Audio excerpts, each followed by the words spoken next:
Centuries of blood-filled battles and scattered settlements have done nothing to tame the monster-filled reaches of the White Spire. Perhaps it is for this reason that the Kingdom of Hathor, ruled by King Veranicus Marcello, welcomes brave adventurers to his land, even with the conflict with their longtime enemy, the theocracy of Mayella, only freshly at truce. A new threat has appeared to the south in the waste of Oleg. Scattered instances of the sky billowing flakes of fire for whole minutes at a time. Discovered first by a Magellan inquisitor, the spattering of sites have since been taken over by a researcher, Cassandra Ordry from the White Spire Academy in Hathor. For this reason, many have been making the pilgrimage south, and thus through the tiny town of Farebury, the last site of friendly civilization until you make it to the desert countries. Caught up in all the hustle are 4 adventurers, total strangers during their journey, but all path along the western shore lead to the Hungry Knoll. It's the only place to rest that isn't a monastery this far south. It's a small place, packed to the gills with travelers heading to the wastes. Fortunately, you've managed to beat the odds and rent a cot out for the night. The unlucky and slow find themselves in the monastery of Renki, the god of protection, or in the hay next to the same horses that brought them here. You find yourself in a room full of strangers. A common room 15 by 10 foot long, filled with as many warm bodies as could pay the fee. Your rest is neither comfortable nor pleasant, and you find yourself wishing you had gotten here soon enough to rent one of the 6 private rooms the inn provides. But anything beats the dangers of the southern forests at night. As early morning breaks over the tiny town, you hear the kitchen staff already in high gear, attempting to get a head start on the hungry mouths that will soon demand food for their hungry bellies. First awake due to his innate sense for danger and the sound of movement coming from those around him, the full orc mercenary, Golgrim Bloodtooth, rather. Would you please introduce yourself? Yes. I'm Golgrim Bloodtooth. I stand about 6'8". I'm a full orc, very feral looking. I've got my outfit is a long coat that is a faded mustard yellow, more patches than coat at this point from my hard life as a mercenary amongst. I wear a red Inquisitor hat that's just faded from years of use, that has a blue feather stuck in it to draw as much attention to myself when I walk in the room, just like I would want as much attention on the battlefield. I have my right arm from the elbow down is replaced with a clockwork prosthetic, and on my waist you would see a battle axe shaped more like a meat cleaver that it looks like I just picked up off the floor somewhere. Thank you, Golgrim. This town seems to have some history with orcs. The residents and even some of the visitors give Golgrim the side eye. You don't know if it's your Grey Wraith mercenary badge on your shoulder, or the weapon at your side that keeps them from voicing their thoughts. Either way, you're thankful for the silence. Second to wake is Klaude Case, the Lotus Halfling cleric from Mayella. Klaude, would you please introduce yourself? I am Claude. As stated already, I'm a Lotus Halfling. I stand roughly 2'9", maybe 2'10" if you count the piled braids at the back of his head. Claude has dark skin, though it's warm-toned. Anybody who looks close enough can see that he's got a dusting of freckles on the tops of his cheeks going over his nose. On the left side of his jaw, he has a silvery scar. That's a remnant of a battle that's at this point long past. on his left hand, he wears what looks like a mechanized gauntlet with a spool of wire just below his wrist that feeds into slits at the fingers. He's outfitted in scale mail that has worn down. In some areas, you're able to see the remnants of paint, but for the most part, it's peeled away and scraped by the dust and debris as he's traveled. He, more than the others, probably looks weary, as despite his small stature, he travels often and very far. Thank you, Klaude. Most look over you, even the other halflings. To them, you're nothing but another short folk headed south. But you fear that trend would stop rather quickly should your country of origin ever come to light. Third to awake is the one that was hardly even sleeping, the sea elf runaway blood hunter, Vex Formorn. Vex, would you please introduce yourself? Of course. So Vex is a relatively tall elven man. He's got dark blue skin with lighter patches of vitiligo on him and freckles. If you look close enough, his eyes are a silvery blue color, and he usually looks rather unimpressed with everything and everyone. His hair is white and it's braided and just loose, shorter length. He's wearing rather nice looking armor, obviously elven make. And he's got an eye patch over one of his eyes. And a trident strapped to his back. Thank you so much, Vex. Unlike the two before you, since you've been in the town, you've been pelted with questions from every creature with two legs and the ability to speak. The existence of a sea elf on land has stirred up quite the rumor mill, with rumors ranging from as exciting as you were some ex-prince from some far-off undersea nation on the search for some forbidden love on land, to stories as bland and simple as you just lost your way. Regardless, the last to wake is the one who noticeably slept the stillest, noticeable only due to the sheer size of the being who managed to stay so still. Lirio, the Furbulk Bard. Lirio, would you please introduce yourself? Of course, thank you for the cue. Well, you say very tall gray Furbulk standing about 8 feet tall, with very black, messy locks covering his head, and right in the middle of it, you see a small, simple horn peeking out of it, covered by a small golden chain. He's wearing some circular glasses that hide 2 very warm golden eyes.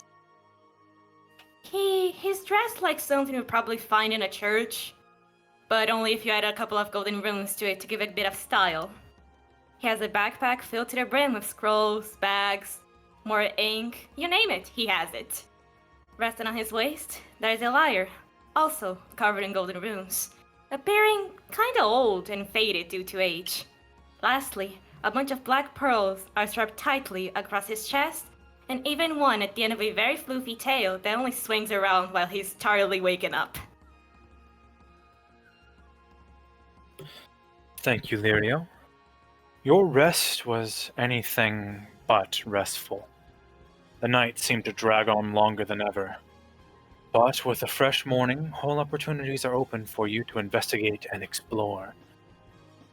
Many reasons bring these travelers together. Some for the greater good, others for wealth, for power, for glory. Some themselves do not know why. This is such an adventurous tale, with rumors of monsters of the waste being riled up with fire from the sky, of a war so volatile it could be set off with but a single match, of 4 lovers and their unwillingness to let go, and a deadly plague that gives no heed to any country's borders. This is Fantasy Driven. My name is Eric Andrews, and I, as well as everyone else you've met so far, will be telling the story of my own homebrew campaign that I call The Blaze Mother's Call.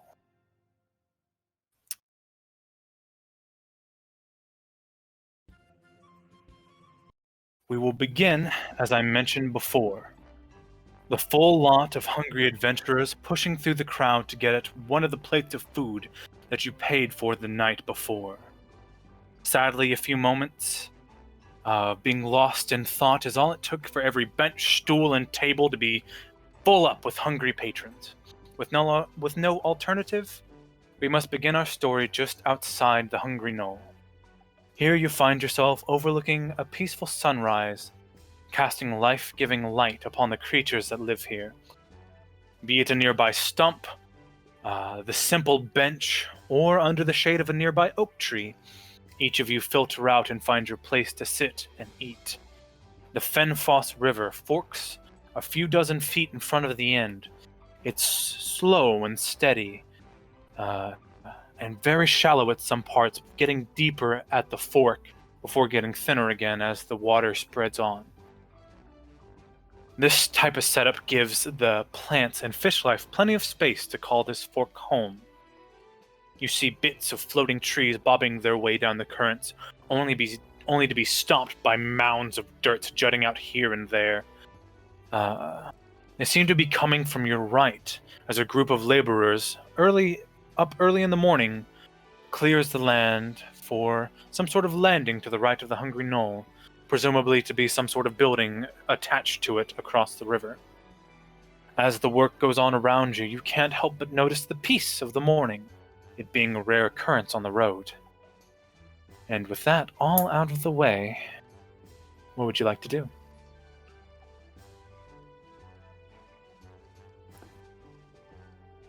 Well then, I'm on the beautiful outside, right? There's a couple places for you to sit down. Lirio, you found yourself going over to the oak tree. You sit beside it. To your left, you see a hefty well just to the side of the inn. And one of the patrons kind of waves at you as he walks over and pulls up a bucket, grabs this ladle, and takes a drink before releasing the bucket back into the water. At this point, you've all begun eating your food. It's a bland, tasteless thing, prepared quickly. Thin oatmeal prepared with water. A small lump of hard bread, and a bit of wine to wash it all down.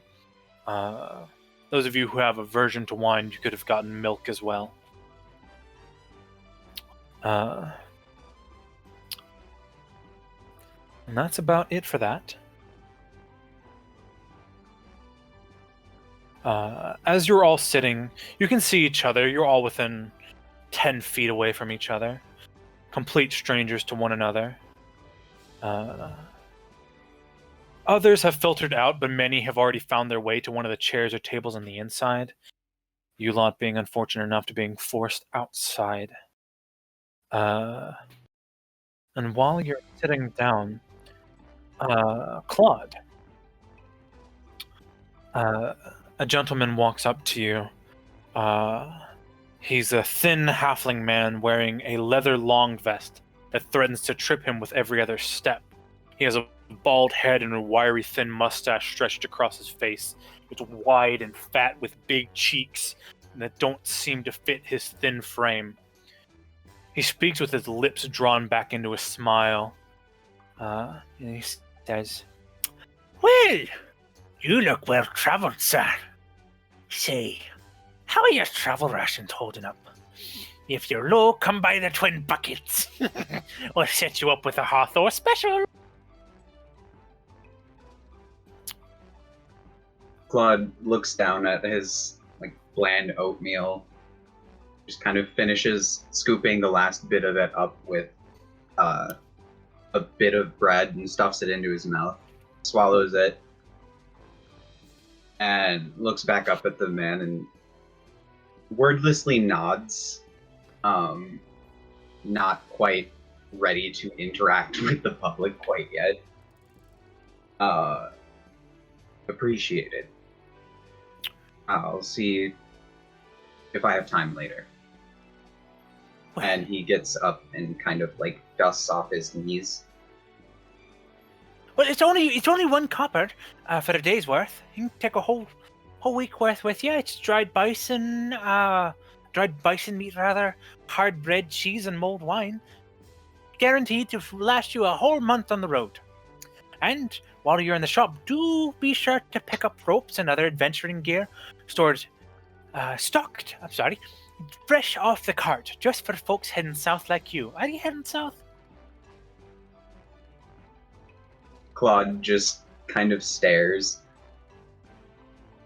No. I've had plenty enough experience south. I'm headed north. Well, you missed all the festivities then, but never say that Pem Boss Blossom Rutter ever said no to a traveler. If you need anything, do come by the Twin Buckets. It's just inside the town. You can't miss it. And as he finishes, he kind of waves his hand. Sir Ark, you look like the hungry sort. Could I interest you in some travel rations on the road? He's talking to Golgrim. Oh. Like Golgrim is like wolfing down this sad meal of oatmeal when like it's already gone. He's like, you can tell he looks like he's about to start licking the bowl. And as this little halfling comes up to him, he looks down at him and like finishes like chewing the terribly stale bread. And what of it if I am? Well, I can set you up with a whole week's fare for just 7 krellings. Or 7 krell, rather. 7 crown for a whole day's worth of rations? No, krell. Sorry. Krell. 7 krell for a whole week's worth. Yeah. Golgrim frowns as he tries to think which one of the coins is that. And he goes... It's worth a single one of itself. It's a copper. Okay, yeah, this Golgrim. He kind of, you could see like the gears trying to turn, but it's just not there this morning. And he goes, and what are these rations? Well, each individual one comes in a individual box, wooden, very fine make, with dried bison meat, enough for about a day, hard bread, cheese, and mulled wine. The wine comes in like a small glass jar with a top with rubber on it, so it will guarantee to last. Golgrim just kind of looks at him and kind of frowns a little bit and goes, I'll pass. If you change your mind, do come by the Twin Buckets. It's just inside the town. You can't miss it. And with that, Pam Ross kind of walked over to another various traveler. He goes over to another hungry sort, a kind of bulbous human that seems to eat his words. Like, ooh, more food? Really? Okay.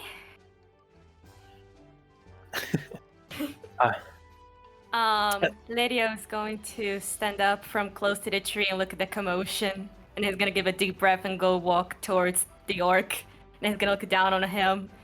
He's with some scrolls on his hand, some ink. He was writing something, probably got all messed up. Excuse me, sir. Excuse me, my lack of knowledge, but what's it named? This badge thingy that you're carrying? Are you from some kind of traveling group? Golgrim just he when you walked up, he was rubbing his clockwork arm. Like you think it looked like it got stuck a little bit, and he was like fiddling with it. and he looks up at you, and just goes. And he kind of like his chest kind of swells out a little bit with like he kind of, oh, so you've never heard of the Gray Race? I might have heard, but I don't trust my memory this later day, so probably I lost any archives I had on you guys on my bag, so I would love to hear the story again. Okay, when you say that very earnestly, but Golgrim just kind of frowns at you, and he kind of just tries to look you up and down, and he goes, well, we're one of the premier mercenary groups around. Very affordable and reliable service. He quickly says that as if he's been coached to say that. Very, very, cheap and reliable service. But if Golgrim, he looks at you again and he goes, "If you're not making a fool of me, have a seat and I'll tell you of my company." Oh, that sounds lovely, but first... And then he kneels down and looks at Klaude. By gods, I never expected to see someone of similar hair of mine. Much more or less a halfling. How do you take care of your hair, my friend? You seem to travel a lot. How do you keep it from getting all tangled? Klaude sizes you up and just kind of frowns. He's not used to somebody who's like as big as you are interacting with him. At least he hasn't been for several months. And he reaches up to undo the bun, and his braids kind of swing down over his shoulder, and he fidgets with some of the beads that have been threaded through them. These help quite a bit. I travel, and I don't often have access to bathhouses or even clean water, but this keeps much of the dirt and debris from building up if I move them back and forth. And he'll redo the bun at the base of his neck. No, that's fascinating, but and then he turns to Vex and he waves at him. Excuse me, sir! Could you come over here? I want to make a question, please?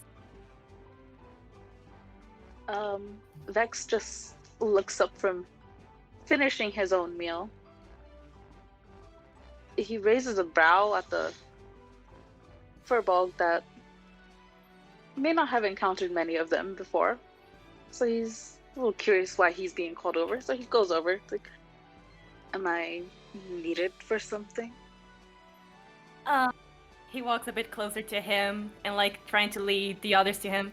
So, as you can notice, look at my hair and look at this halfling's hair. It's kind of similar, but considering your blue colors, it would not be too far-fetched to think you're from the sea?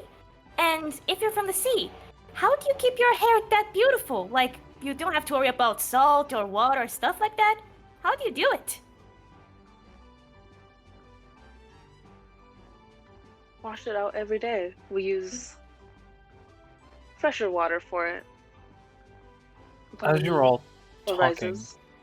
a human male with blonde hair pulled back into a ponytail. A handsome man, if he would put effort into it. Currently, he looks a little haggard. He wears a backpack with various things sticking out of it. Everything from pry bars to ropes.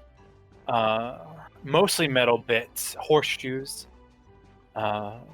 He seems to look right over Klaude at everyone else. Or Klaude, rather. Excuse me, Master Travelers. Might I have a word with you? Sure. He starts packing his things again, oh no, they're visitors. I'm not usually a peddler, but today I am. Are you in need of tools for camping or horse tending? My shop has all you need to do that, from tents to pry bars to stakes. Even a grappling hook if you are the mountaineering sort. And if your weapons dull, I can sharpen them as well. Oh. Do feel free to stop by my shop in the evening for any maintenance you may need before you leave. Reeves, know I need it.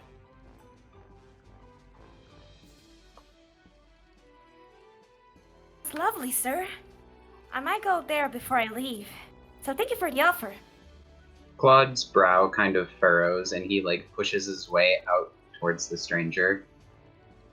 With all of the traffic this town has, all of the people passing through, how is it that you still find yourself needing to peddle your wares?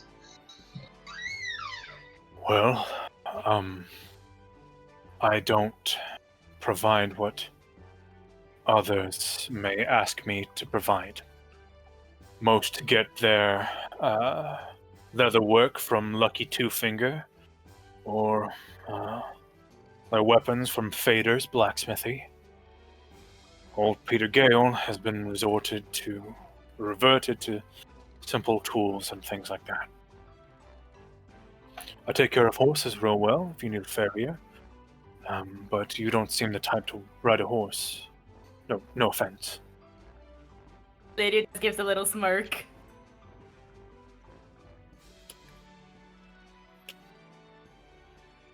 And this guy, so he just looks like he's down on his luck. Yeah, he doesn't look bad. He looks a little haggard, tired. He has these deep bags under his eyes. You can definitely tell that he's been awake for far too long. Golgrim, he looks at him, he goes, and he pats the seat beside him and you need to sit down or you're going to collapse. No one needs to collapse on their feet. Very kind of you, Mr. Orc, but got to make a few gold by the evening.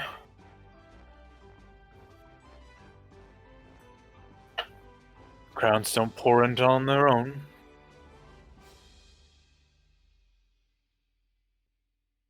So is that all you do? Just peddle little wares and repair tools? No, I work in the shop mostly, making the tools. I used to have a man to run the front counter for me, but he's run off south on some journey of whatever to find himself. So I'm stuck trying to peddle things that I need to sell. Just a crelling for your crowbars and things like that nature. 2 crellings will get you 100 foot of rope. 5 crellings will get you a 50 foot of rope with a grappling hook on the end. I'll take 3 of those. Three ropes with hooks. Oh, well, that's very kind of you. Let's see. Just a moment. I think I only have 1 on me. But do be sure to stop by Peter Gale's Tools, Simple Weapons, and Farriers, and we'll get you the other 2 by the evening. Is that all right with you? Golgrim kind of scratches his chin and just goes, that'd be all right. All right, that will be total for the grappling hook and rope. 50 foot of hempen will be 5 krelling, please. Golgrim digs through his one of his many pockets that looks like it's just a patch. He turns it into a pocket, pulls out the coins. He takes them. You're very kind, Sir Hawk. People like you are what keep folks like me in business. And he tucks it into a pouch on the side of his backpack. Would the rest of you like anything? I can even supply you with backpacks or bed rolls, but that's more the twin buckets. Miscellaneous goods. I'm sure Pambros beat me here, rather. I think he said that was his name. Little halfling's been buying up all my goods and selling it for twice what they're worth. Little bugger.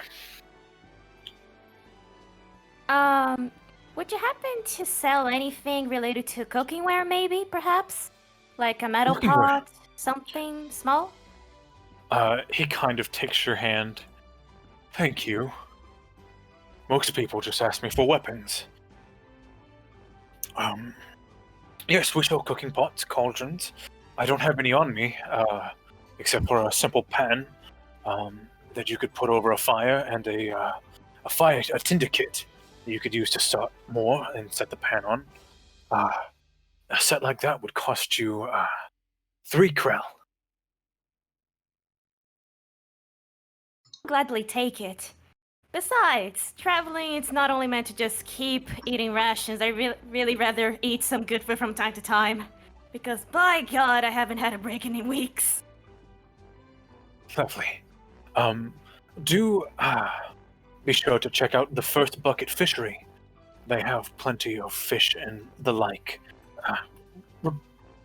Their name kind of gives them the fishery aspect, but they also have a few herbs and things from Madame Veronica's garden. Lovely. I think I'll be able to restock my ingredients. You see, I work with some potions and small herbalism kits, you know. So it'll be nice to restock. Fortunately, we don't carry many spell components around here, or none of the shops that are set up. But you may be able to meet a traveling wizard here for any spell components or potions you might need. Tons of people pass through here. Not to Peter Gale's, but they do pass through Farebury.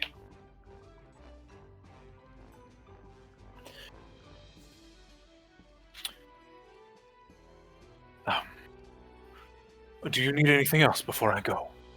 Much to peddle, you know. Vex steps forward and he's got his trident in his hands. He's looking at it kind of intently. And if he'll look to the man. You said you do weapon sharpening. Are you just sharpening? We don't sell weapons. Other than your wooden bits. Are you able to handle this one? And he shows him the trident. He looks at the trident. Oh no.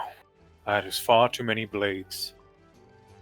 But Fader should have something like that.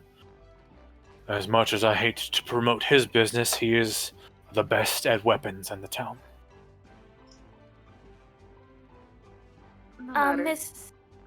Mr. Seedolf, that's a mighty fork you have there. Imagine how many marshmallows you can cook up on that stuff. It's great.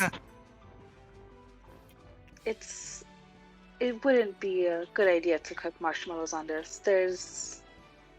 It would be a little unsavory for that. And it's your weapon. Do you have, by chance, a tent?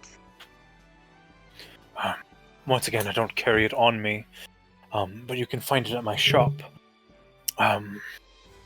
We mostly handle the metal bits like the pittons, but I did pick up some from Pamboss the other day. A tent from mine, a 2-person tent, will run you 2 crown. Perfect. I'll take a look at your shop soon then. I should be back as soon as evening sets. Most of the merchants in the town come straight here.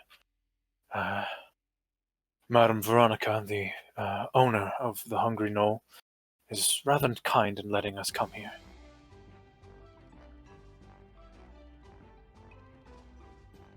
You said merchants. Is there by any chance any merchants that have books? Not magic books, not potion, just books. Would you happen to know of anyone? Let's see.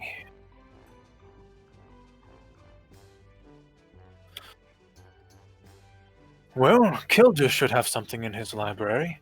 It's not usually open to visitors, but you should be able to talk the little gnome out of at least browsing. If you feel you're the charismatic sort. Oh, this is gonna be fun. I shall have my try. Thank you so much. I have Golgrim says right before the gnome. Is it a gnome? He's a human. Oh, human. My bad. As the human walks off, he goes, "Oi, if you hear any word of anyone needing some muscle, let me know and I'll make it worth your while." I will do just that, Mr. Orc. Do remember the name of Peter Gale if you're in need of tools, simple weapons, or horse tending. And Golgrim he'll hold out my right hand, my clockwork hand, and go, "Golgrim Bloodtooth, at your service." He takes it. A pleasure to meet. Pardon, before you leave. Oh, yes. He kind of bends down and he kind of squats to get on your eye level. Klaude had been rather neutral as he had started talking, but as the guy bends down, his face just kind of gets a little progressively more annoyed. And as the guy kind of finally gets down to his level, he just sighs and I know there's no monastery here, but is there any temple, shrine, for any god, really? No, there's a monastery in this town. To Renki, the god of protection. Most folk here worship him as the god of the village. His temple's to the south, if you're interested. Most of the travelers who couldn't get a room at the Hungry Knoll stay there. It's kind of a drab place, and they have a ton of rules. But if you're interested, Renki's temple is open to all. And if you're looking for more of a simple temple out, or it's not really a temple, it's more of a shrine out in the forest. There is one to Harris, the goddess of wild nature. She's got hers just before you get to the path to the Holmrim Mountains. At the mention of the second shrine, Klaude kind of perks up a little bit and stands, a little bit straighter. And he actually kind of smiles at Peter. Thank you.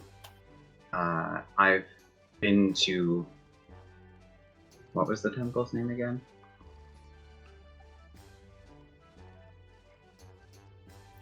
There are many temples, many places. Which one in particular are you talking about? The god of protection. Oh, Renki. RHEN apostrophe KI.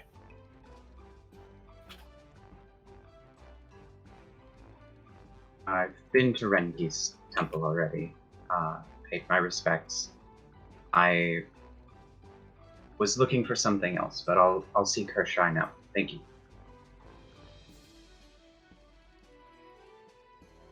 Best of luck to you on your travels. And as he kind of stops talking, he stands up and he sees another well-ventured sort appear from behind from inside the tavern, and he waves his hand. Excuse me, Master Traveler. Might I have a word? As he runs over to try and talk with them. Excuse me, Mr. Halfling. Are you some sort of paladin? That's why you're looking for a temple or something of the sorts? Claude's mouth kind of draws into a thin line, his lips growing considerably smaller with the pressure. No, I'm not a paladin. He kind of bows slightly. I'm a cleric. Excuse me, I didn't mean to insult you anyway. It's just because, you're wearing armor and stuff. You look like a very bulky guy for being so small. I would never expect you to be a cleric. Most people wouldn't.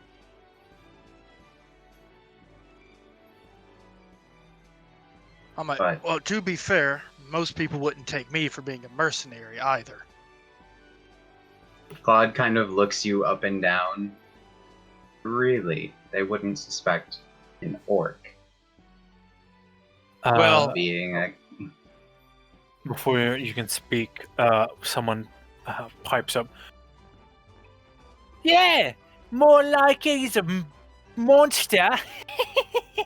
Not even used to being in town, are you? You know where the bathrooms are, you're just gonna use the tree. Like, Golgrim's, like, my clockwork hand starts to, like, twitch a little bit as I just turn and just look at who spoke. You see a rather portly human male. His shrill voice kind of off-putting to the sheer size of the thing.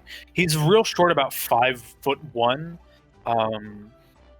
with a big fat cheeks that are you almost can't see through the unkempt wild beard. He has the remnants of hair, as he's got a huge bald spot sitting on like just the top of his head. He's got like no bangs, and all the way back to the crown of his head is completely bald. Despite that, he still seems to have very rich brown hair, but it doesn't do anything for his good looks. He seems to be wearing normal villager clothes. He seems to live to be some villager of this town, or a very unprepared traveler. As the dude spoke, Claude like bristled, and kind of steps in front of Golgrim, putting himself between the human and Bloodtooth. Like, as I like stand up from the bench, and like I just look down at this fat little man. I'm like, you want to say that again? Claude like puts his hand up and like motions for Golgrim to sit back down, and kind of waddles up to the human. My friend is right. Would you like to repeat yourself?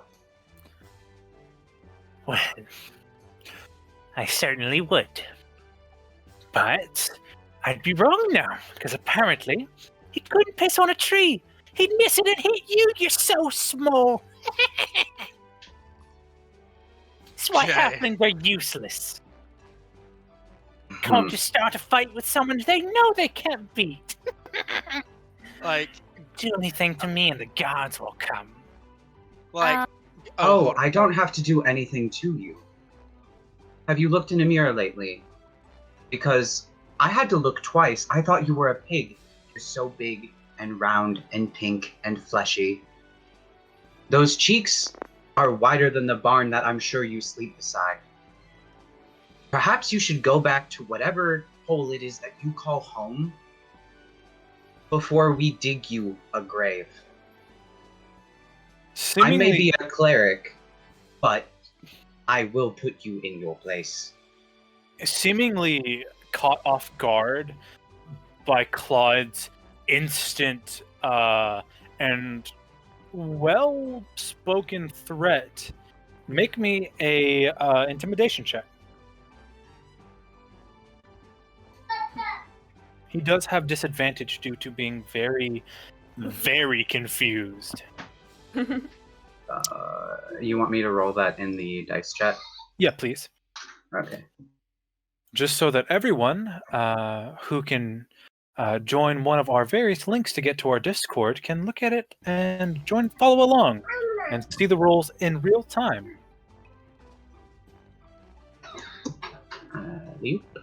That is a 15, 14 plus 1.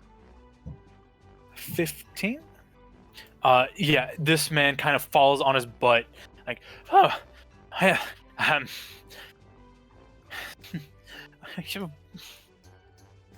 well, and he seems to do that a couple more times as he tries to get the words out, and he's like, well, I'll be on my way then. Right. And he stands up and kind of, as quickly as his little feet will carry him, he runs off. Lirio just looks at Klaude, looks at Golgrim, looks at Klaude. Alright, that was very quick-witted of you. Didn't expect that. Although the last part of digging a grave... Was that really necessary? Claude just kind of shrugs. I don't take kindly to people looking down on anyone. Understand. But do be careful to not turn a mockery into a threat, because they can easily turn that on you, buddy. Own experience. Like, Golgrim looks down at you, because I don't think we've actually been introduced besides my name. No, you haven't. I'm like, you little miss, what's your name? Claude bristles at being called a miss. I said I was being polite. I should say that. And clears his throat. Mr. Claude Ace. Oh god, I feel stupid now.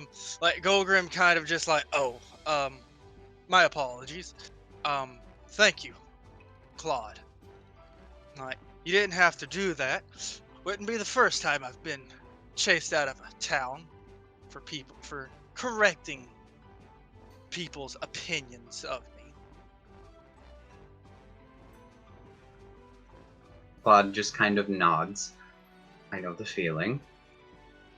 But sometimes violence isn't the answer.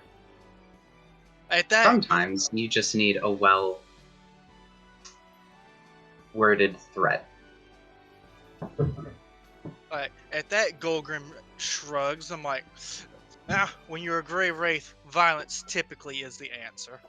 Or either that, or we just threaten them enough to where they'll leave us alone. But it's not usually so subtle like you did. It's usually me brandishing my axe in their face. Is that what you call that oversized cleaver? Like Golgrim, he looks at you, looks down at his belt, and he puts his hand on it. He goes, "I'll have you know, this has seen me through 9 years. It has only broken once." But he goes, "I better than whatever it is you use." At that, Claude flicks his fingers, and a small flame would appear as he uses the Druidcraft cantrip, and then he'll close his fist and then open it, and a ball of light would appear as he uses the light cantrip. Magic most often, and then he'll bring up his left hand and make a fist, and this when that runs out, and he'll flick his wrist as the spool kind of whirs, spitting wire out from his fingertips, and he retracts it. Oh, that's fascinating. When with the display of magic, Golgrim looks very warily at you. I'm like, so you're some kind of you're some kind of wizard? Cleric, as I've said. Yes. Apologies. Wizards don't tend to wear armor. I'm like, truth be told, I don't know. I've never met a wizard, and never exactly met a priest who cared to let me talk to them for more than a moment. So this is all new for me. But Claude's eyes kind of drift down, and he just shakes his head. I'm no priest. But Golgrim, he kind of looks at the whole party, and the group, and he goes, "So what brings all of you here to this little town? It's not the first time I've been here. Well, in this circumstances, it is."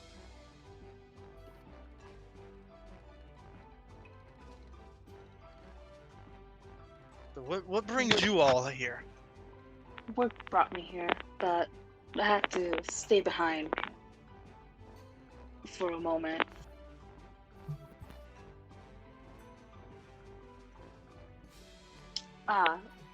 My name is Vex, by the way. Golgrim, he nods at you and goes, "A pleasure to meet you." Vex Such nods in return. Such a fast, sharp name. I like it.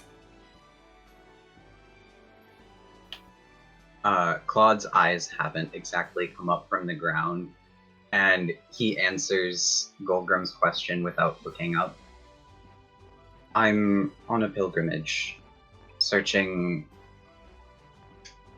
for temples, possibly forgotten shrines, paying my respects to deities.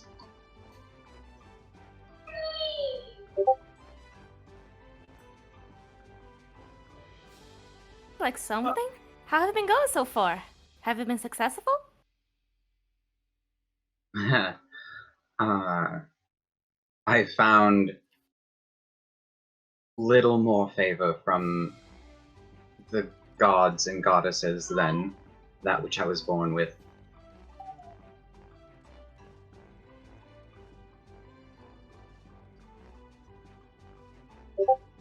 What Well- god do you serve?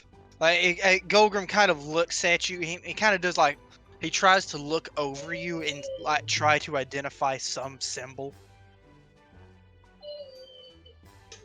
Claude's lips basically disappear as he like bites the inside of his cheeks. And it's a long moment before he responds, and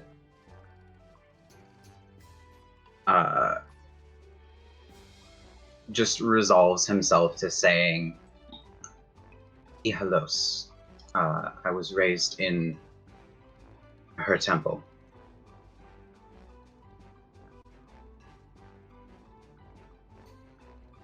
She is the goddess of the forest. You say forest, and suddenly Golgrim's like eyes kind of glaze over as he suddenly loses interest. Well, that's another god to add to my list of things I should remember later on. And you see him scribbling on a parchment and put it on his bag. Well then, how about we either take a route or just sit down instead of just standing in the middle of the road if we're gonna talk more? Because I certainly don't want to mess over my papers when writing down your stories.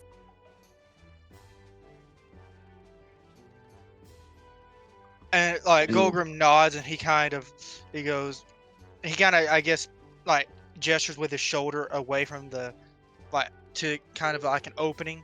And as he kind of just walks over there on his own, he goes, I'm here because of this. As he holds up his clockwork arm. He goes, I had to come get one. Dear, if we were close to my home, I probably could get someone to see that arm of yours. It's really interesting. But we're kind of far away from that.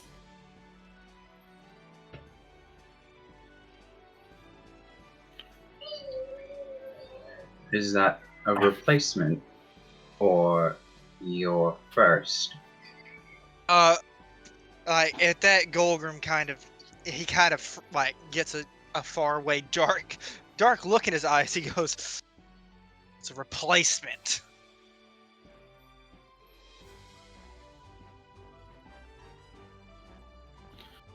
What happened to your other prosthetic? Oh no, I mean this is a replacement for my whole arm.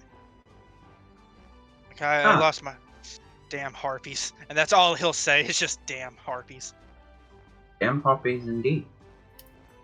Were you attacked by a bunch of birds and lost your arm? More like I tried to go fight their queen, and she threw me off the mountain. Wait, As he throws a thumb behind his back, pointing to the mountains, like in the distance. He goes, the Harm Rim are not a very nice place to live. the bird dropped down a giant man like you. Was she a giant bird or something? I never knew harpies could grow so much to drop someone from the floor. She knocked me off. Around this point, You hear from behind you. Fascinating. Absolutely fascinating. And what can you tell me about this Harpy Queen? Golgrim, I kind of jump. Behind you, you see a tiefling man with a red skin, long curled black horns that come out just below his ears. He has shaggy black hair that seem to puff up in the wind into a kind of faux afro. He's wearing a long red and black suit, red leather with black trim. He in his hand there is a book and a quill that he is writing with, and on his hip you can see a saber, and on his back, on a backpack, is a buckler. You may call me Researcher Lothbrook.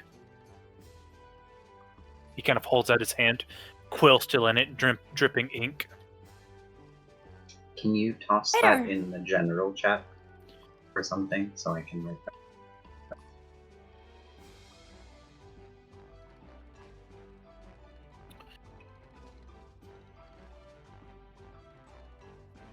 Okay.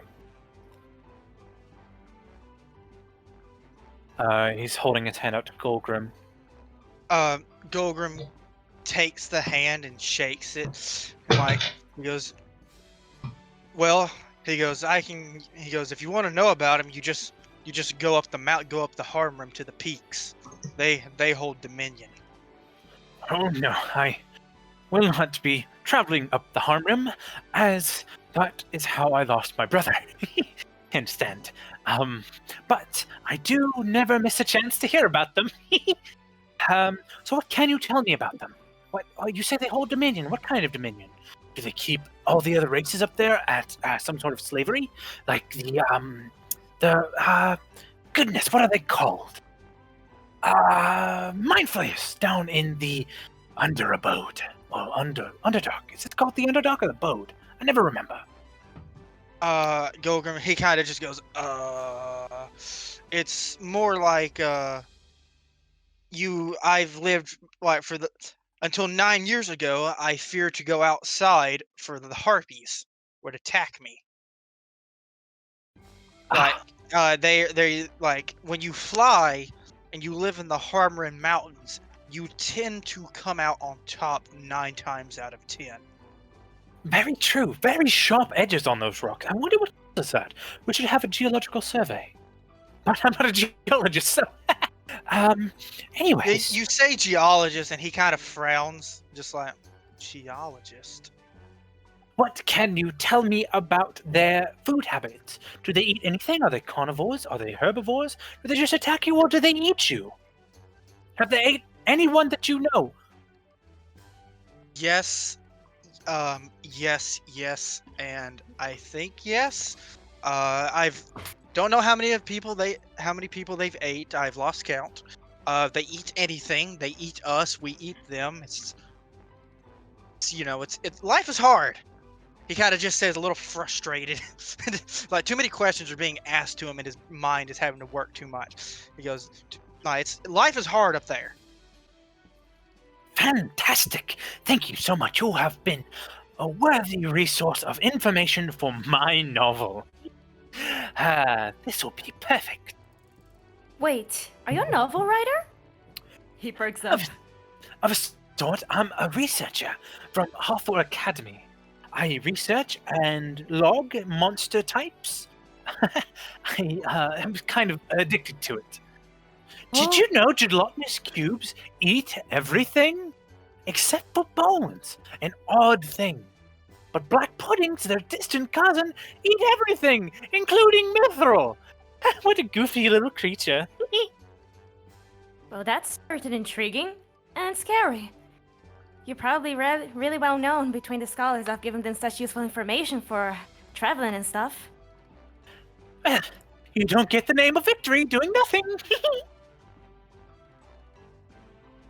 Oh, I haven't introduced myself my full name. I am Victory Lothbrook. Pleasure to meet you, Mr. Lostbrook. Mr. Mister. My wife is the missus.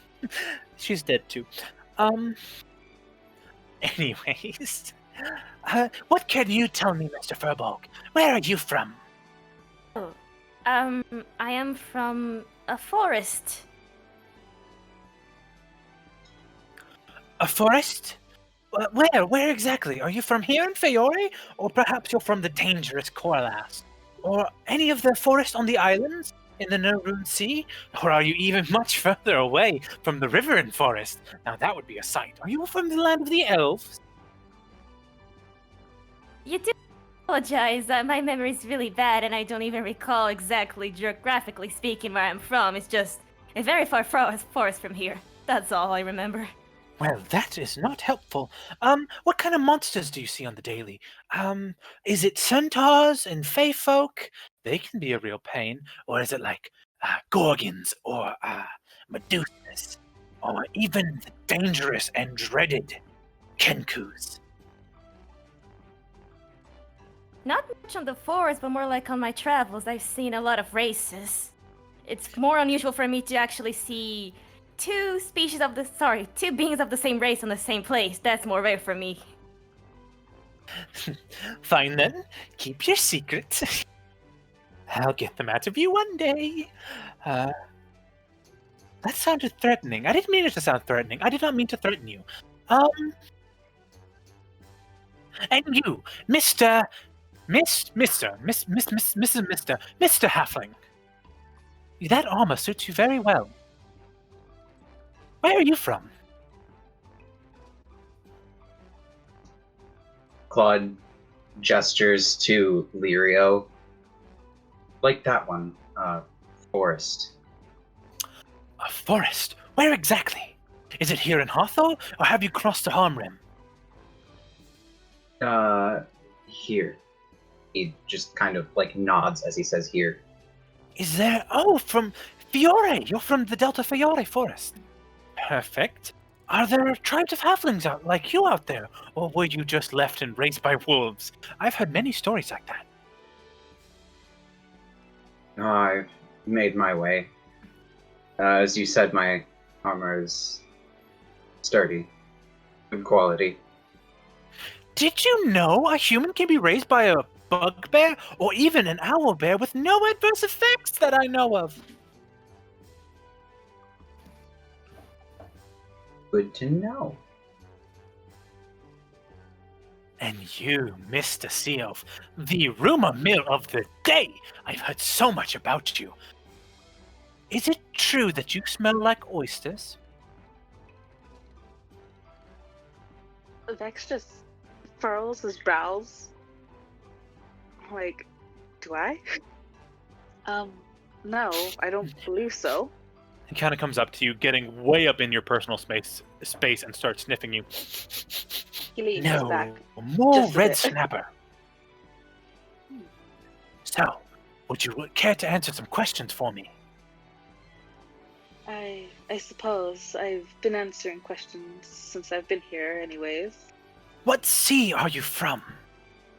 There's so many, so long. Are you here from the Nerun Sea, or perhaps King's Bay to the south, or even further south, the Sea of Life underneath the glorious Yggdrasil? Oh, none of those. Kolak's chain would be where I hail from. Kolak's chain? My goodness. And you see him put his backpack down and flip through the satchels before eventually he pulls out a map. And he kind of sticks it in front of himself, putting it as far as arms away and kind of going cross-eyed. That's all the way to the east. That's about as far east as you can go before you're west again. Yes, I've traveled a long way for many years. So what kind of monsters could you expect there? Plenty. Plenty? What kind? Can you name a few?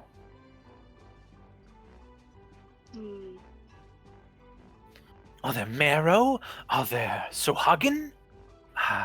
Perhaps even the dreaded Kraken? Have you had a run-in? Not with the Kraken. Damn. We aren't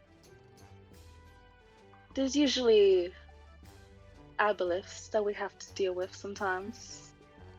Aboleth. How do They're you not spell that? particularly I've fun. never heard of that name before. In that case, it's better if you don't deal with them. But I must. My research demands it. I must fill out my monster manual. Well, Very well. if you want, oh, sorry. Oh, go for it. Well, if you want to fill out this monster manual, you should seek out the Grey Race. We're the Grey Wraith Mercenary Company in the White Spire. I tried that. I went to the base in Koth and Hathor and Vilya, but they were all empty by the time I got there. Could you believe it? We're not allowed there anymore. Why? Never mind, that's not a part of my research. I'm just a curious sort. But we're in the foothills, is where we're located. There aren't many of those in the White Spire, despite it being one of the largest mountain ranges in the world. Actually, there are many. Where exactly are you from? In the foothills? It's outside of Kos. I believe, like it's in an abandoned mine. I will look for that then. When I head up north again, I'll be heading south with the research party, heading all the way to the wastes. Did you know it's spitting whole flakes of fire down there? You are a very excitable person. Thank you. Is it that event they said that was going on in some places that was raining fire? Yes. Is that thing? For whole minutes at a time. My coworker, Cassandra Orders, she went off before me. Oh, here. And he kind of digs through the backpack and hands you a book. This is her journal. Everything she writes down that isn't in the personal section will be here. If you're interested, just open the book. Oh. Now this is a finding. Thank you. No problem. We're giving it to everyone to kind of get them the hype up. It could be the research of a millennia. Everything everyone needs to know about the event we are giving away. Or we're selling it. I don't remember. Was it a crown to give that? I'll ask you later and get in trouble.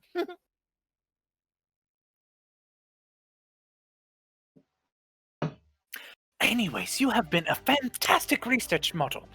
If you do happen to come to the wastes, do seek me out. Victory Lothbrook. That name again is Victory Lothbrook. Thank you kindly, sir. And you have a lovely day, my lovely research specimen. And then he will back away, pack up his things, and go to bother the next most interesting person in the area. God, and here I thought I was intrusive. So, you're a sea elf, he says, looking at Vex. Yes, and you're an orc. I've never seen a sea elf before. I've never really fought a sea elf before. Just kind of piqued my interest there. Unfortunately, it's piqued more than just your interest. He just looks around at the majority of the town. You get used to it.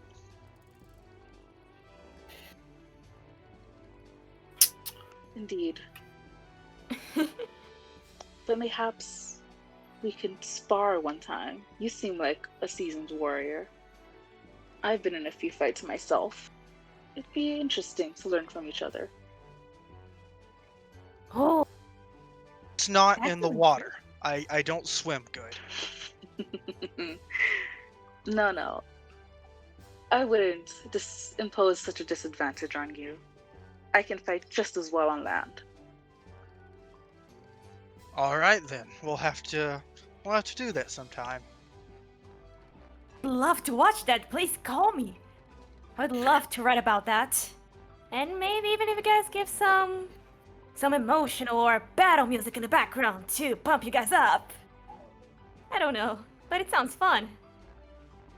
As the Furbolg is talking, Claude's kind of gonna like walk up to his feet and like cross his arms at his chest and like look up.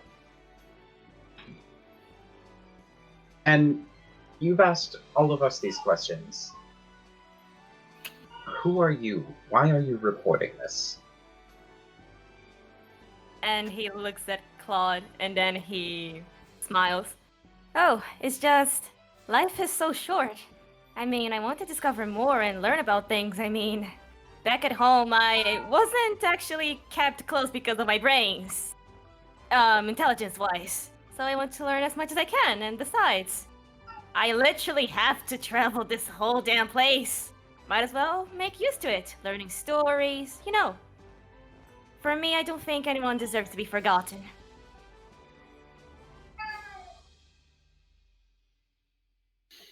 I suppose in that respect, we're alike.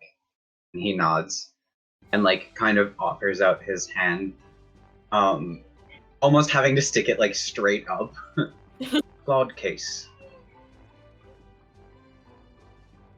And then looks at everyone, looks at Claude. You know what? I think I'm going to make this a little more convenient for me so I don't have to introduce myself to you guys each one by one. Excuse me for a moment. And you see he's rummaging through some stuff until he takes off his lyre. What it is, what's the melody? Oh, alright, Well, it's a pleasure to greet you, my new friend. If you're in need, I will gladly lend you a hand. I'll be sure time it's sure well spent. Now if you allow me to be so bold to introduce this being of black and gold. My name is Lirio de Luto, the Farebury. And gives a little bow. A few claps come from inside the inn as people are now kind of peeking out. A few murmurs come out, like, is he putting on a performance? Should we go look? Are we not? What's happening? He looks at them, he puts his lyre back on his bag. Oh yeah, I forgot there are other people here. Oh well. Other people do have ears, yes. As Lirio was playing, Claude's hand kind of like fell back to his side.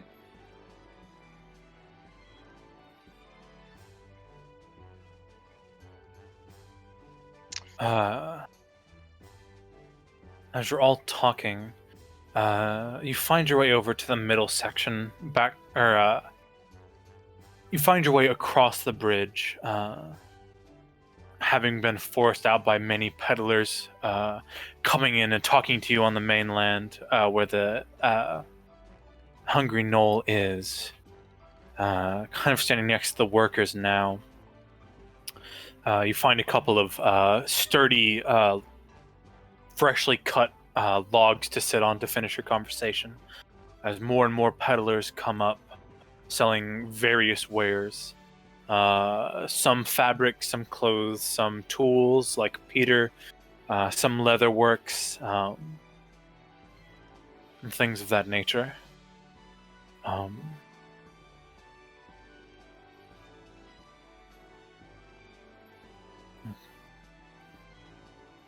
And as you're sitting down, a horse starts galloping from the side. A young gentleman wearing a drab blue cloak seems to ride past on a horse at an extremely fast pace. One that you weren't... kind of throws you a little bit. And just after he leaves...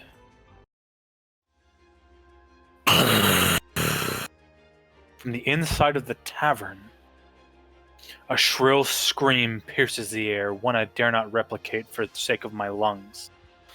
Patrons by the dozen pour out from the inside. As they run past, you can hear them shout something about a fire.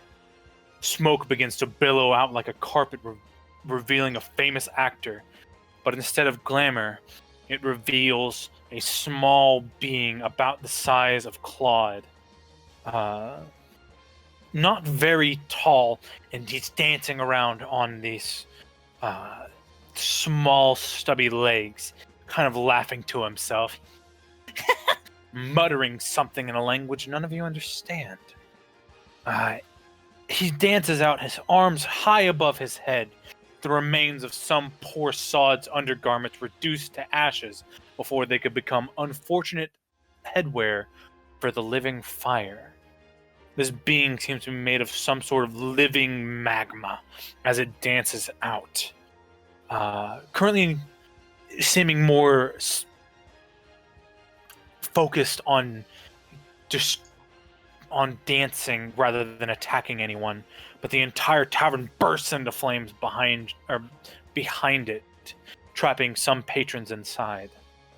If you would like, you can make me a perception check. I shall. Right, me too. I have to remember to use the bot and not my dice.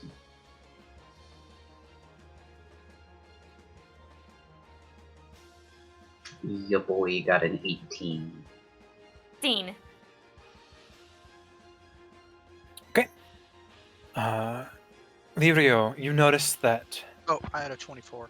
Okay. Sorry. You got a natural 20, buddy. Oh, I did. Lirio, you notice that most of the patrons seemed unharmed, but a few more still trapped by whatever this creature is at the door.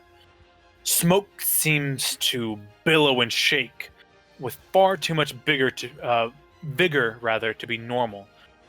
Then suddenly, all of your eyes catch it. A long wisp resembling a gangly nose. Crooked wing shapes seem to crest over the fog or the smoke, just overnatural. You're unsure of what the creature is, but you are certain that it is some creature of some kind. That's not a magman. The first creature that came out was a magman. Klaude and Golgrim would know.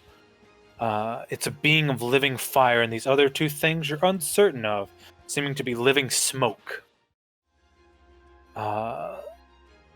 As the magman moves out, its mouth moves constantly, a stream of words in some primordial language, most of it incomprehensible or unsettling giggles. But one sentence in crude common hits your very keen ears. Saira calls for ashes! Ashes! Was that? Could I get you to roll initiative, please? It this time, boys. Well, Our lovely tech man, would you please get the map up for us? All of our maps are made by myself, and the software we are using is run by our lovely tech man Ace.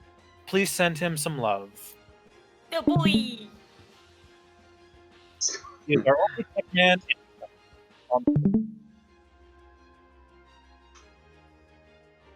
So I think Ginger Ginger beat me. I lied, I beat Flat Ginger. 20. Please roll initiative, everyone, while the map loads for me. We did. We all did. Oh. Thought that was for Uh, the perception checks. Oh, no. Nope. No. Okay. Then let me get your initiative. Did anyone have higher than a 20? I had a 22.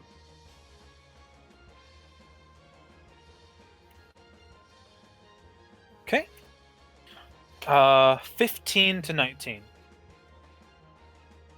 I had a 22. My bad. Sorry. Who has a higher dex, Klaude or Golgrim? I have 13. Golgrim had a flat 20. I had a 22. Then Golgrim would go first. No. I'm sorry. Oh, he had a 20. My bad. I misheard. 20, comma, TOO. 2. Gotcha. So, we both had 20s. Okay.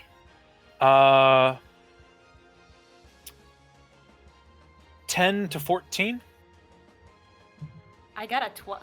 Oh, I got a 12. I got a 13. Hello, less of initiative. I kind of missed you. Let's see if I can't remember how to spell Lirio's name.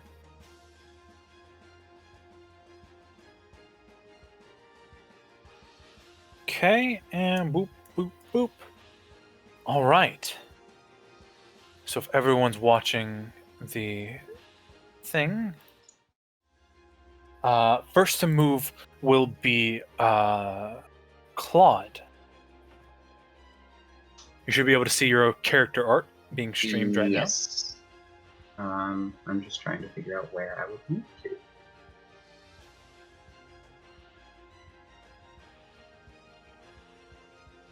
And we'll do that. So Claude is going to move from where I am down 15 feet. And knowing Magnan Fire, he's going to cast Create Water, and to the effect of making it rain in a 30-foot cube centered over the fire guy. Okay. What's that?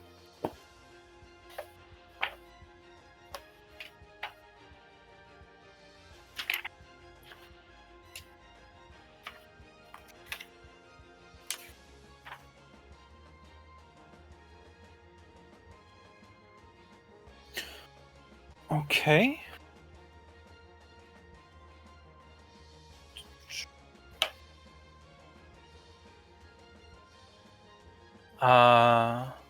All right.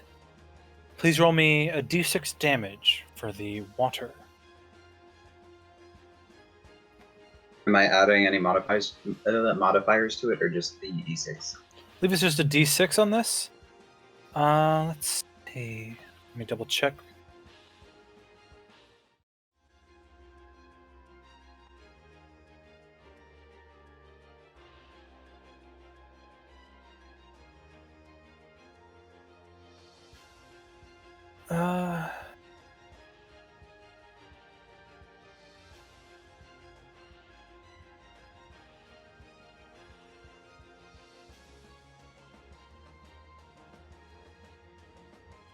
Yeah, we'll do a d6 for the damage of just raining water on it. Okay. That's a 4. 4 damage?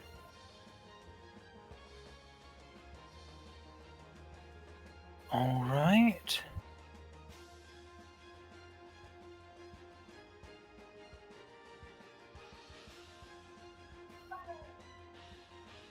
All right, so as the water pours down, you see most of it hits the house, or the inn rather, puts the fire out immediately, to which most people start escaping out the back. The magman, as it hits him, it starts crying out in this primordial language you don't understand. But he is not happy with what you have done. And his eyes lock on you. Good. Okay. So after that, we have Golgrim. It's your turn next. Yes. So move me. If I 15. Move me. I have 30 feet of movement, so move me as close as you can to the magman.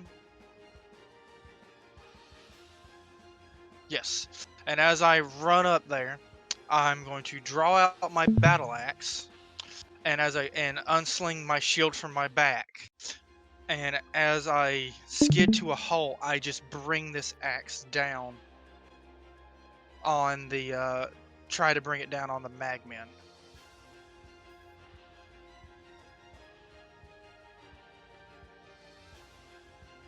A 21. That will hit. Okay, now for the damage.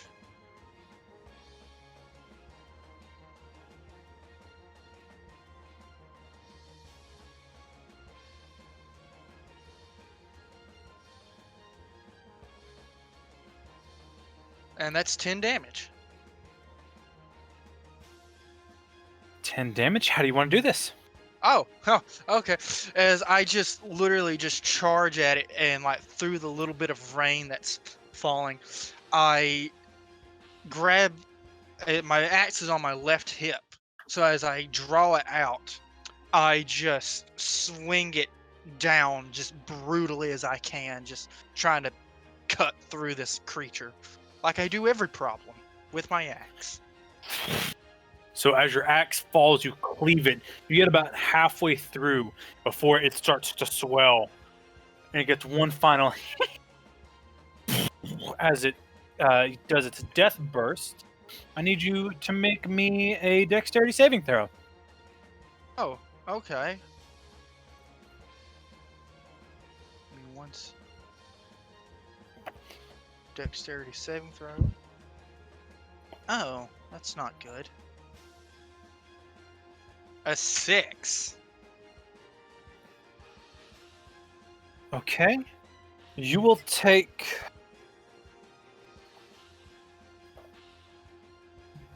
7 damage as it explodes, hitting you and both the smoke creatures. Okay. That is quite the large blast.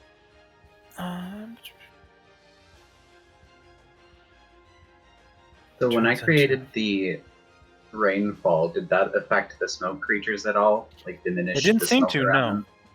Okay. The smoke seems to make up their bodies. It does kind of clear up as the smoke is now diminishing, but you still can't see a solid bit of their form.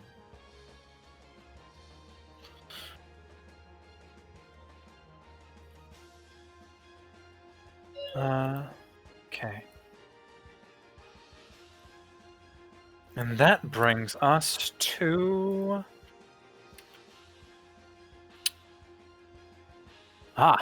So from the forest to the south that's ablaze, more men start running out of it, and they scream, "Sir!" as a third weird long-nosed creature appears from the forest. However, except not being made of smoke. It seems to be made of some form of magma. It appears at the bottom of the southern forest on the same island they are on.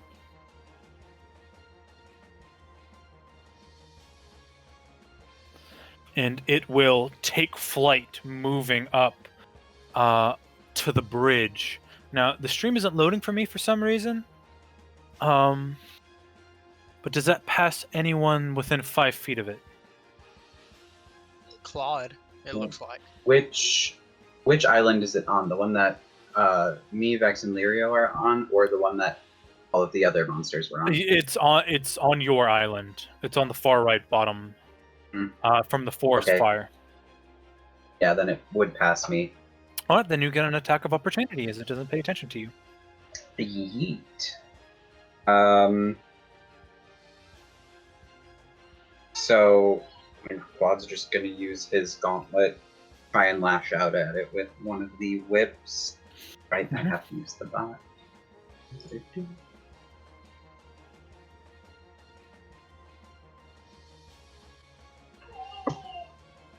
That's a big ol' 8. 8, that's not going to hit it. I feel like I just tried to tickle it. Your weapon just falls short of hitting it at all. Where's my short stature? And it will fly and land on the bridge, setting it ablaze. Oh, good. So a heavy, thick smog of fire appears from the bridge as it lands on it. It kind of turns back to you and goes, Dothraki. And unless you speak Terran, then you have no idea what he just said. I do not. So after its turn, it's the other one, the smoke figure, and it will make an attack on Golgrim. Okay.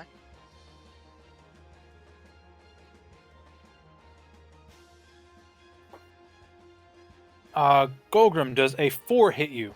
It does not. All right. It kind of lashes out at you. Its smoky figure bringing you up and swinging heavy claws. And as they make contact with your armor, they seem to just break apart, not doing any damage. Vex, it is your turn. Okay, so I cannot see the stream because Discord likes to choose violence against me. So what is the closest thing I can fight? What is Discord choose violence? It looks like you can hit the new smoke monster thing. Well, magma Yeah, flying thing. bridge. You can hit that one, probably. Okay. Yeah, I'm going to go up to that one. I will bring out my trident. On one ace. Buddy, that's me. The blue one, the only one with any blue on them, is Vex. Yeah. Golgrim has a blue feather. But you can't see it right now.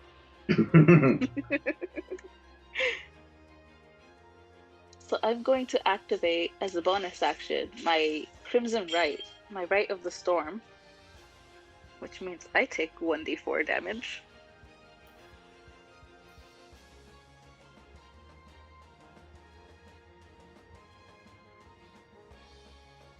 Oh, okay. Three's not too bad, I guess. It's fine. And then I'm going to attack it. Two-handed. Okay. You bring it up, ready to strike. Make me an attack roll.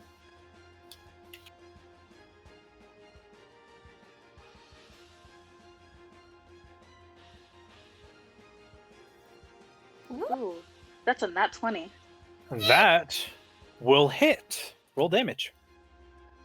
Okay, how do we do these? Do I double the dice? We After I still roll do all them? the homebrew rules from the home game. It's brutal criticals, 1 dice already counts as max, and then you roll the second. Okay, well. Do you want my weapon dice to be the max then? Yes, well, yes. So, Okay, yeah, it's- Hmm, It works just like brutal critical on the barbarian thing, okay. but I find it to be a much better use for everyone rather than just them, and they get a boost for a different ability. Okay, so that's.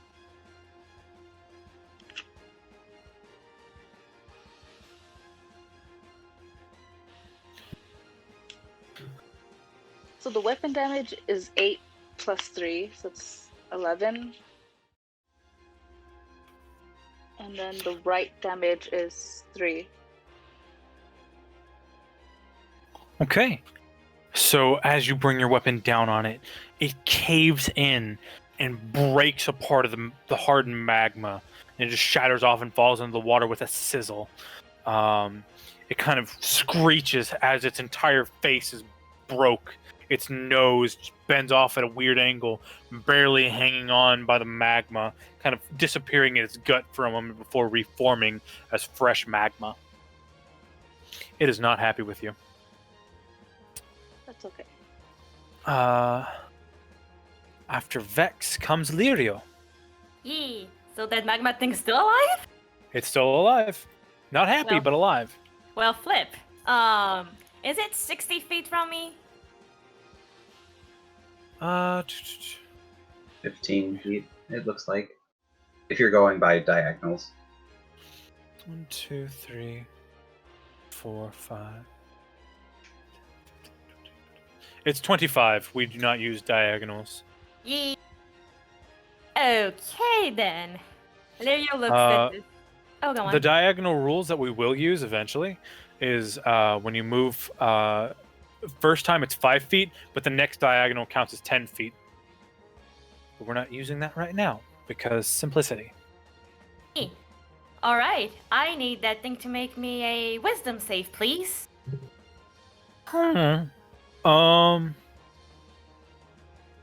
Wisdom. Yikes. Oh, and spells always move diagonal. in case that was confusing. That is a 19. It passes with flying colors, dang it. Okay, let me check what I can do here. Give me a moment.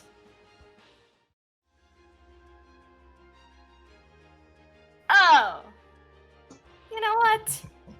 Let's do this because I want it to be fun. Lirio looks at the creature, seeing that it didn't frazzle at all with what it was about to do. He's just... Okay then. Well, if that's the case, time to do something different, I suppose. And I'm going to use Tales from Beyond. And I need to roll 1d12, hang on. Well, I got a 12! Oh boy, I actually got to do this, okay. I look at this creature, and Lirio starts playing his lyre as his eyes turn into some kind of color that people from the outside fantasy world would know as magenta. And he starts muttering some probably incomprehensible words, such as... Não tente entender isso, meu camarada, ou sua mente ficará toda embaralhada. And I needed to make, an intelligence saving throw, please. Oh no, not intelligence. Ah, good. I'm an 18 god. That is a 16. Ah, it passes. Ah. You just see Lirio grabbing one of the pearls from his belt and throwing at the creature and start playing his lyre as it starts spinning around him. But it seems like it's not doing anything. So his face just frowns like, dang it, I thought it would be cool. It just kind of seems to smirk. It doesn't know that you failed something, but it's not affected, so it's happy about it. After Lirio's turn comes up the second smoke creature. The smoke creature will move on the water as close to Klaude as it can, flying. And Klaude, let's see, is that within... So from there, 5, 10, 15, and a cone. That will hit Klaude, Lirio, and Vex. So he'll move like right up into Claude's face, that diagonal to his left. And I need you all to make me a dexterity saving throw. This is rude. I did not give consent. Mood. No consent needed. I should have done a southern accent. No consent needed. Oh. No one take That's this a out of big ol' context. I 15. don't want to see this on any compilation. Oh, that's a 14. 14. Vex, 21. 8. And what did you have, Claude? 15. Everyone passes. So Hey. you see it take a deep breath, its chest billowing out, and then it lets it go and breathe out smoke all across the area. You quickly dodge and cover your eyes and aren't blinded by the smoke as it dissipates around you. And that will bring up... So as the magma creature is still standing on the bridge, you see it burn and crackle, the ropes beginning to catch fire. A couple more turns like this and it will burn out from underneath it. Claude, it's your turn.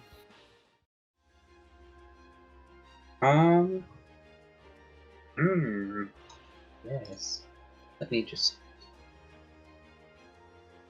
do this thing real quick.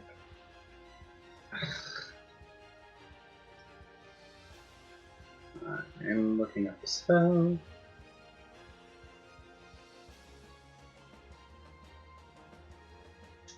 Okay. So Claude is going to step around Vex And so that he can see the thing on the bridge. And magic's kind of going to collect around his hand, and he's just kind of going to point at the magma creature and cast the Toll of the Dead cantrip. I need it to make me a wisdom save. All these wisdom saves. It's almost Hey, stop third. saying that. You passed all of mine. That's a 9 now.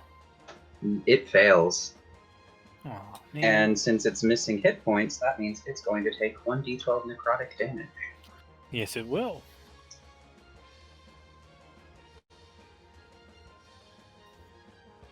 So that's 5.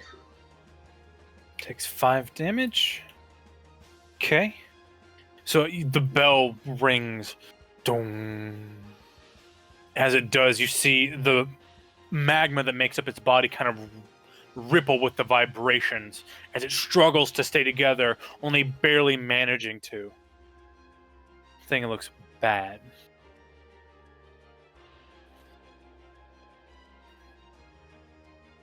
All right. And after Klaude, is that the only action you're taking, or do you have another?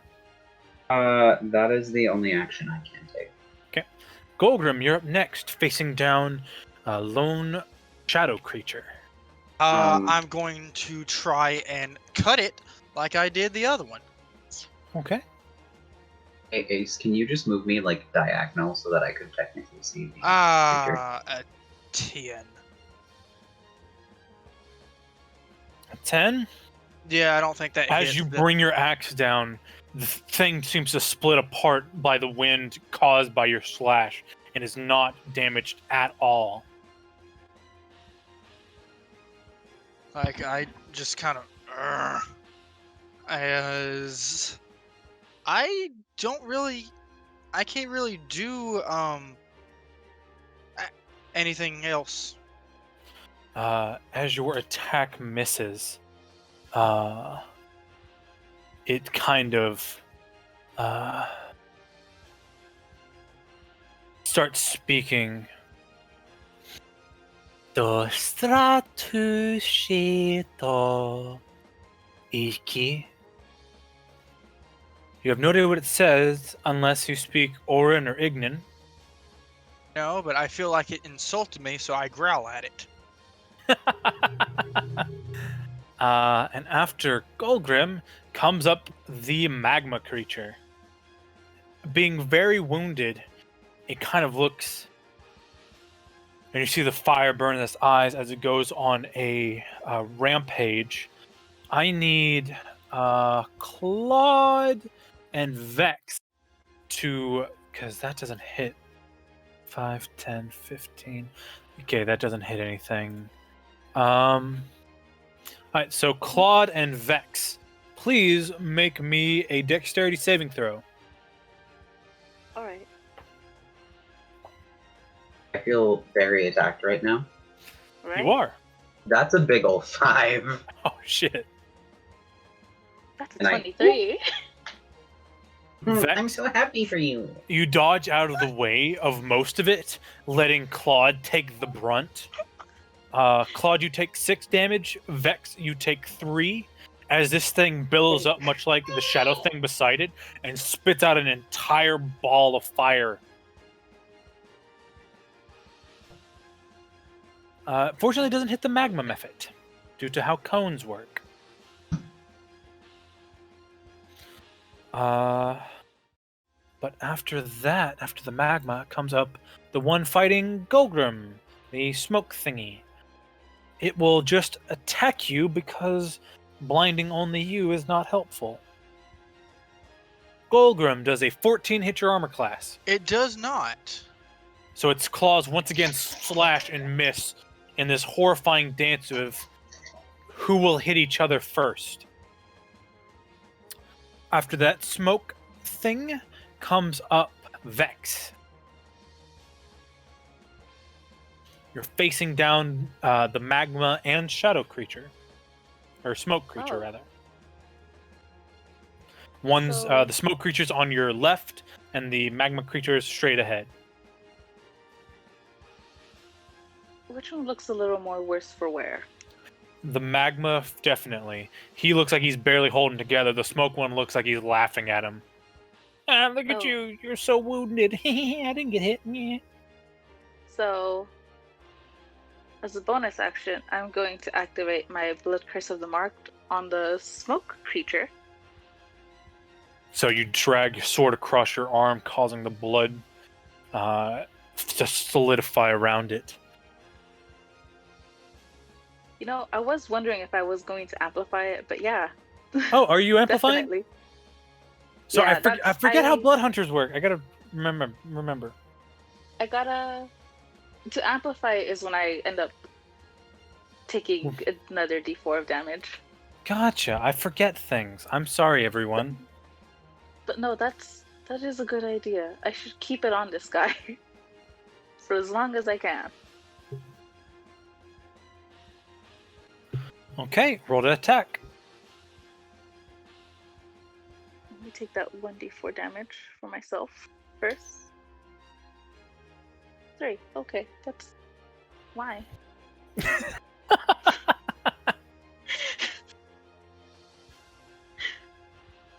I'm getting more hurt by myself than by the monsters.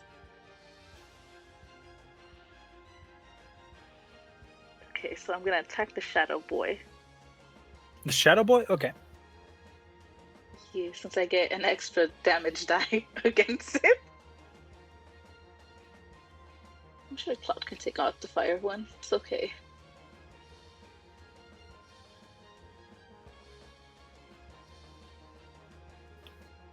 $13 hit?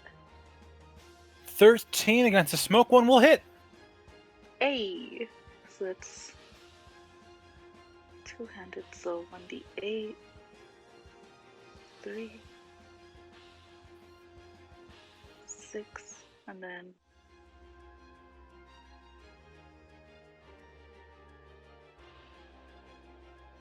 So that's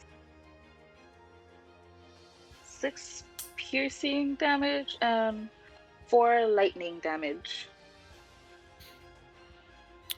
So, I'm sorry, what was that again? 6 piercing and 4 lightning.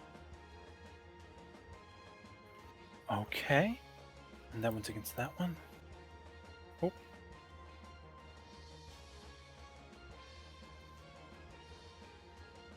Drops him down to that. All right. So as your blade makes contact, seemingly just cutting through smoke, you see this thing barely being able to hold its form together. Not near as bad as the magma creature, but still very, very wounded. All right, Lirio, you're up next. Okay, which one of the two closest to me look the worst? The magma looks the worst, with the smoke very close behind now. Okay. Lyra's gonna look at the magma creature that is still around his pearl around. He's gonna frown a bit and give a deep breath. Okay, let's try this again. Wisdom save, please. Okay. Does a 3 pass? No! Okay. That was dissonant whispers, my friend. Time to roll the dice. Ta-da. 3d6 psychic. Let's see. Well, that's 11 damage. 11 damage. Yep. How does this happen? Oh. Is this translate to how do you want to do this? Yep. Yay!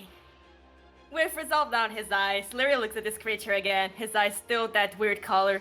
He squints them and closes his fist as he starts playing his lyre a bit harder, and the pearl starts emitting a weird sound around the creature's head, almost as if it was whispering something really unsettling at that thing. And the whispers only get louder and louder as the creature just grumbles, trying to close its hands to stop hearing the thing, until I suppose it cannot hold it again no more. As it can't hold it anymore, you see its form shatter as it too death bursts. And I need Vex and Klaude to please make me a dexterity saving throw. Well then. Doing these dex saves today, sir. Right? That was my action. That's a 12. After the save, can I still use my bonus action? Yeah. This is just what happens as soon as it dies. Okay. 21 dex save. Okay, Klaude. 12. 12 will pass. You both take half damage. Oh, thank Jeebus. You both take 4 fire damage as this thing explodes. And your bonus action, Lirio. How about you, buddy? Health-wise, how are you, buddy? Which one of us? Klaude. I'm down 10 health. Vex, how are you, buddy? Let me do a quick math because I don't know how. Oh, I'm down 13 health. Oh. Okay, so that's going definitely to Klaude. After dealing with the creature, Lirio's eyes come back to normal as he retrieves the pearl in his hand, and he takes a look at Klaude and... Oh, this is less than likely. And then, healing word. Mm-hmm. How much am I being healed for? 5 HP back. As he tosses another pearl at you, and this time you only feel a pleasant healing energy from it. That's my turn. So as it explodes, the magma mephit takes the bridge out with it, dumping its remains into the water below. Fortunately, Vex, you're not standing on it, but you do have to back up onto the land to not fall in the water. Fortunately, the water in this area isn't super deep, so even if you did fall in, you wouldn't take any damage. Just be wet. After Lirio comes the mephit, or the smoke creature, rather, because you don't know that, facing down against Vex. It will... I'll try to blind you. Nah. It'll just make an attack against Vex. Vex, does a 16 hit your armor class? Nope. So the smoke rips through, and it hits the thick part of your armor and just skates off. Klaude, you're up next. So, getting tired of dealing with these things, Claude's going to begin working magic again between his hands, kind of gathering what looks like a ball of green light before he closes his hands almost as if he's in prayer, and 3 bolts of what looks like fire shoot out as he casts Scorching Ray. Oh, against which against which smoke creature? We'll target the one that's going against Vex first, and then I'll yeet it at the other one later. Do you have Warcaster? I do not. Why? Because it's within opportunity attack range as you cast a spell. But I doubt a 4 hits your AC. It does not. Does an 8? It does not. Okay, then you're still fine to cast. Okay. So that's... Yeah.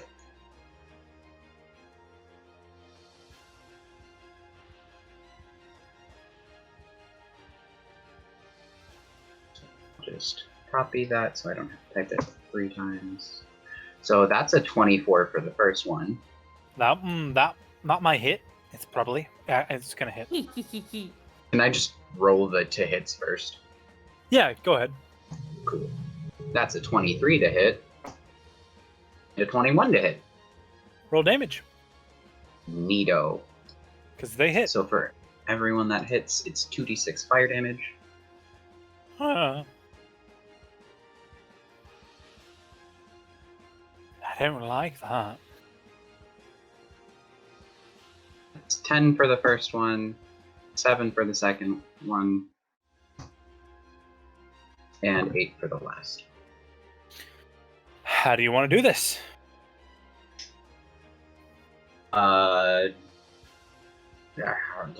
The first one's going to target the one next to Vex.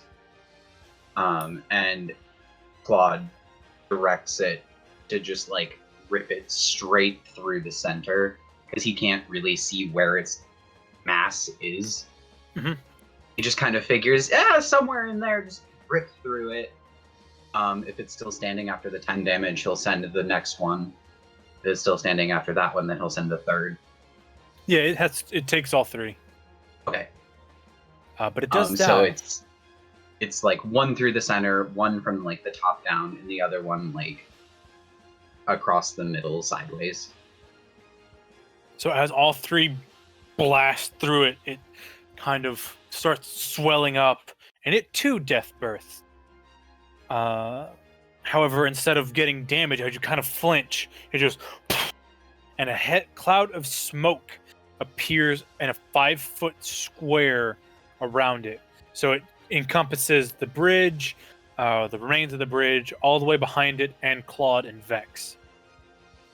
Okay. It counts as heavily obscured. You assume a strong wind could disperse this, but otherwise it'll be here for a little while. But why did I move, by the way? I didn't have to move. I don't know. Talk to the tech man. Thank you, Ace. So is that it for Klaude? Yeah. Am I still obscured, or am I outside of it now? Are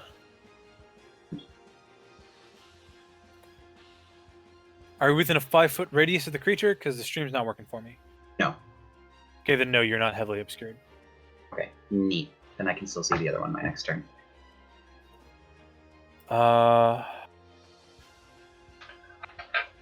Okay. Next up is Golgrim. Okay. So once again look at this thing, and I'm going to use my fighting spirit to gain 5 temporary hit points and give me advantage on this next attack. Okay.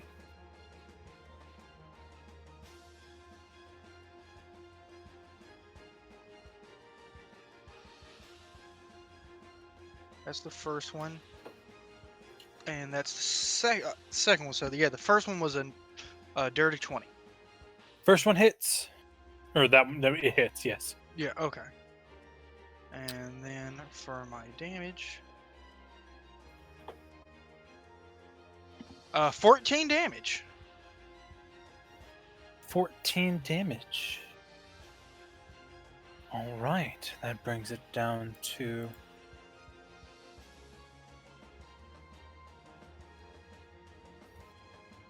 Dang. So as your blade finally makes contact with it, you tear a heavy part of it that just disappears into shadow. Just nothingness around it. You smell thick smog as the damage just rips through it. It's still alive, but very barely. Vex, it's your turn. Well, I can see nothing. You are very heavily obscured. Do you need to know what that means? Well, I wouldn't mind hearing it, but I'm gonna take a step forward into where I know where the water is and swim to where Golgrim is. Heavily obscured means your vision is blocked and you are effectively blinded.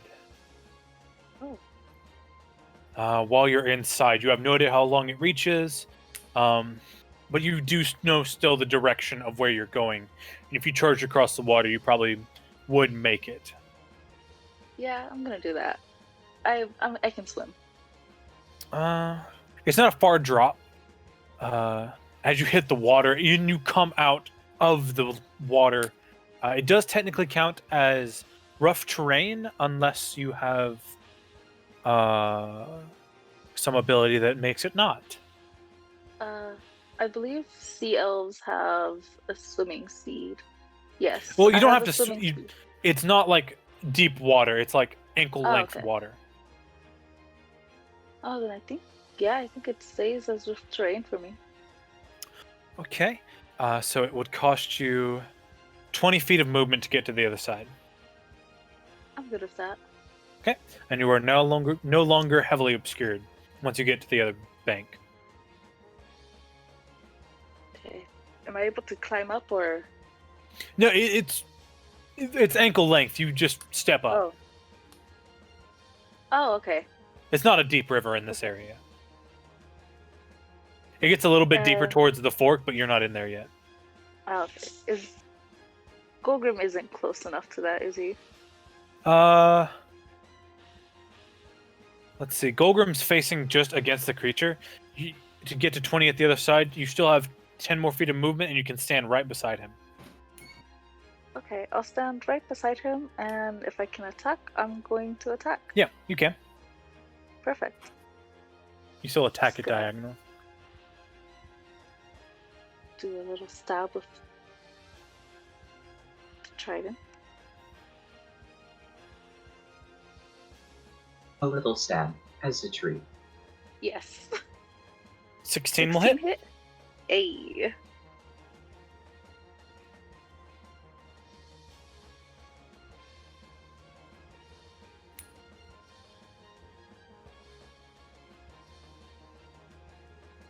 Did I do that wrong? Shouldn't have. It just takes a second. Okay.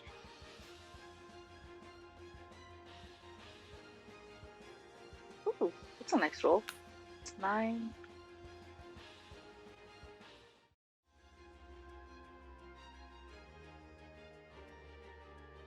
Nine piercing damage and 3 lightning damage.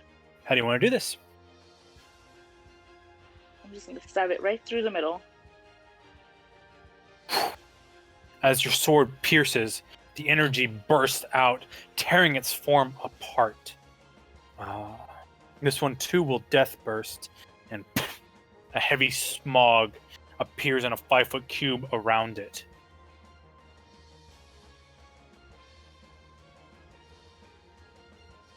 Is that the end of your turn, Vex? Yep.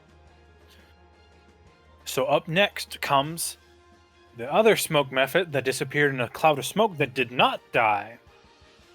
The one that you hit, Klaude, did not, in fact, die. It just disappeared, as when it hit with fire, it activated some ability.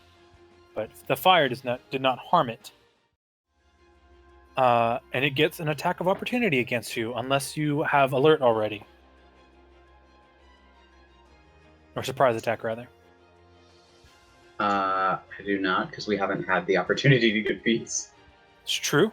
That's 17 to hit, then. That does not hit. So its claw, it kind of snickers as it jumps out, thinking it got you, but it just like hits the back of your armor and skates off. And as it does, it kind of looks at you as you made its eye and goes, "That's fine." As up next is Lirio, as the creature is now in. He would still be technically heavily obscured, so you can't see it. Oh boy. You just know it's somewhere in that area as it attacks Klaude. You don't know if it moved back or not. Okay, so I have no idea if this thing's looking bad, right? No idea. From when the last attack hit it, it looked pretty bad. But as of right now, no idea. Let me think, what do I do? Okay, let me check here if I have to have vision for this. So if I had to make it make a save, how would it work? Does that spell require sight on the target? It's hearing. It can hear you. Lovely. A wisdom save, please. Oh, hang on. How far is it from me? 5, 10, 15... About 15 feet, give or take. Wisdom save, please. It's within 30. It's not exactly where it is on the map, but still.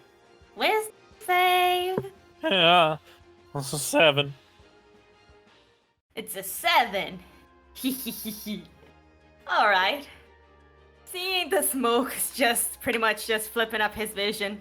Lirio just, again, gives a little step forward, and again, he grabs his lyre and starts playing it. And hang on, let me check it again here. And it just pretty much just cuts at the smoke. Alright, buddy, how about you do like that smoke and just disappear off my sight? You're not required here. And that was vicious mockery, my friend. Time to roll damage. Ow. Feelings. My smoky feelings. Well, that's 6 total damage. Psychic. And has advantage on its next attack. Another puff of smoke disappears, or appears rather, from the cloud. And you assume that means you killed it. Oh! Oh! You wait for a moment longer, each of you kind of meeting up together. As, yes, the smoke dissipates after a minute, leaving you all wondering what the hell just happened. Quick to react, the survivors from inside the hungry knoll kind of come out. A woman comes up and grabs Vex's hand and goes, thank you so much, you saved our inn. Of course. It was the least we could do. You do come back now. Once we fix this up, you'll get a free night in one of the private rooms. And she turns away and grabs a bucket. And most of the other people start grabbing buckets to go scoop water from the lake, or the river rather, and go dump it into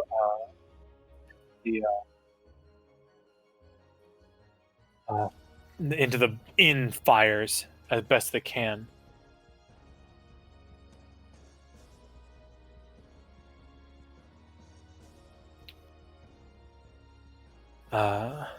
Okay. Lady's gonna run up close to the bridge. The smoke is still there, or it dissipated already? The smoke has dissipated. Most of the fires out on the inn, or the tavern inn rather, due to Klaude's create water, putting out successfully early enough to put out most of the damage. It still seems to be all right, but a few bits are still smoldering. The bridge is totally messed up, though. Oh boy. Mr. Klaude, do you require some healing? Klaude just kind of like mimes dusting off his armor. I should be alright. The other one, though, and he kind of gestures to Vex, seems a little worse for wear. You, Mr. Vex. May I aid you? That would be appreciated. Very well, Fighting is then. a bit of a messy thing for me. Mr. Bloodfoot, are you alright as well? Like Golgrim kind of like he's like just kind of dusting himself off after the magma exploded. He's trying to rub out some soot. He goes, "It's blood tooth," but yes, I'm all right. How about we all meet up on the other side of the bridge? Probably we're still gonna be required on the other side. Around this point, coming from the only remaining bridge, you see your old talkative pal Victory come across, sprinting, looking haggard, his hair just completely fallen to the sides, his cloak burnt and frazzled on the side. Please, adventurous! Can I have a word? The town! It's attacked! If you can, please lend an aid. Oh boy. There's more. More, yes. All led by some fiery beast of metal and bronze. I don't know what it is, but it's definitely angry, riding some sort of fiery magma creature. At this, Lyrio's doors perk up and they look at everyone. I don't know about you, but this looks like could use some help. I'm going. What about you all? Yeah, I'll be going too. Claude just kind of like curses under his breath and like adjusts his crossbow on his back and then just kind of starts walking in the direction that Victory came from. Let's get on with it. All right, and right here, we will take a short 15-minute break. Thank you all for joining. Grab your snacks, go to the bathroom, however you want to do it, and we will see you in 15. Yeah, Right. I'm gonna go get a soda. Hello, everybody. Welcome back to Fantasy Driven. We're back from break, and we're ready to go. So where we last left off, each of you had finished a combat with some smoky creatures, and two made of magma.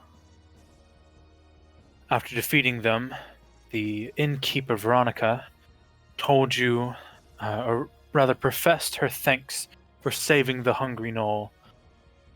And that's when your acquaintance Victory Lothbrook came and informed you of the attack on the town proper. What would you like to do?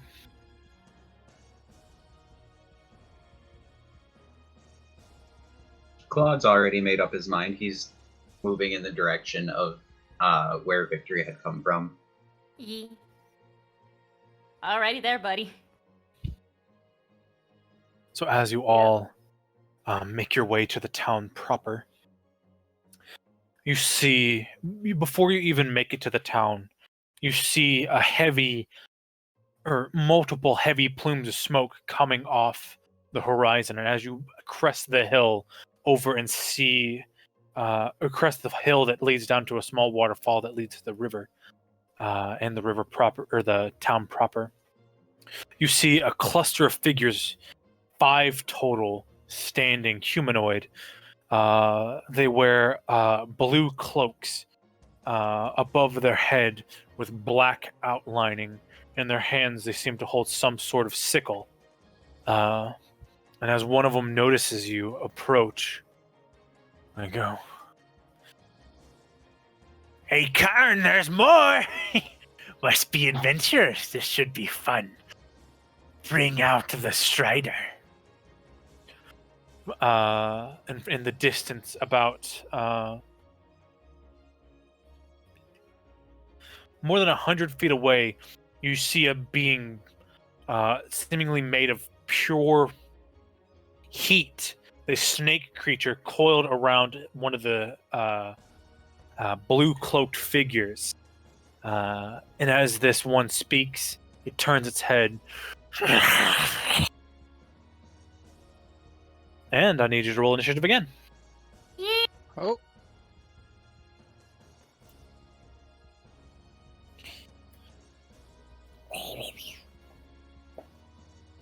aw, I'm sad now. Ooh, What was my initiative again? Oh my goodness. Look. food.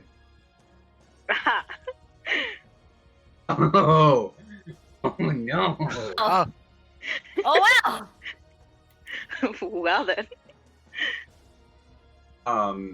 So Drar and I both got a 15, but I have the higher But- dex. Yep, Klaude first. Okay, so Klaude first. and I rolled a nat 1. Ooh. Rip. So sorry, I bud. have a 4. Ooh. Ginger got a +1, so it's a total of 2. Plus 1, 2, and I'm a bard. Okay, Getting the initiative of everything else, because apparently that one actually did get deleted, because I'm dumb. and didn't save it. It's okay, Ginger. You and I will both go last. It's fine. Yay! Last place, buddies. When the fighters go last. I mean, at You guys least we can enjoy? buff you. True. I mean, That is true. Okay, so everyone again, did anyone have over 20? nope. Okay, 15 to 19. Klaude first. I'm Okay. after. Just double checking because I'm very dumb. Okay, so...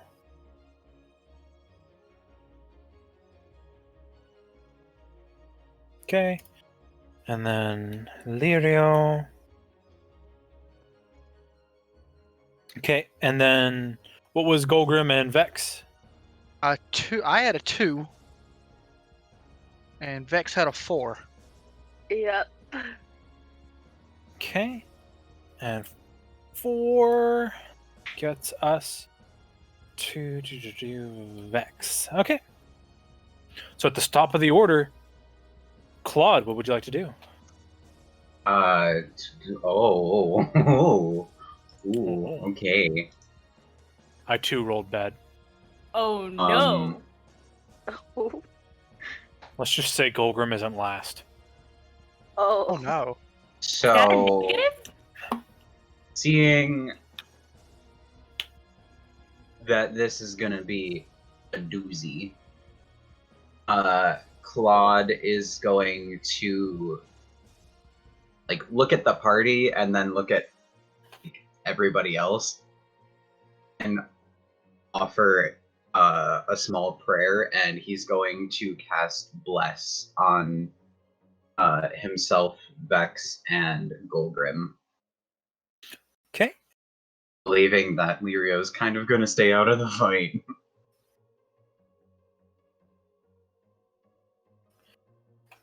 Alrighty. Is that your action? Do you have a bonus you want to make? I do not. Clerics don't get many bonus actions, my guy. That's true. I just double check. Lirio, your turn. Okay, can you describe me again the enemies we're facing against? So there is one being snake creature of heat. You can see the billows of like, you know how the road looks on a hot day? That kind of vapor leaving this creature, and the rest of them seem to be some humanoid wearing a blue cloak with a hood on, with these heavy curved sickles in their hands. Oh boy. Okay, let me see spells. Where is it?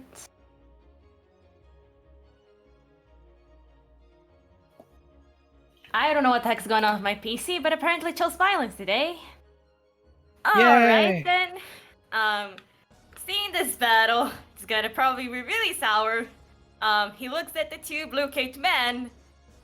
He tries his lyre once again and strums a really powerful tune, and I need those two to make me a Constitution saving, please. Constitution saving throw. Does a 3 or a 4 pass?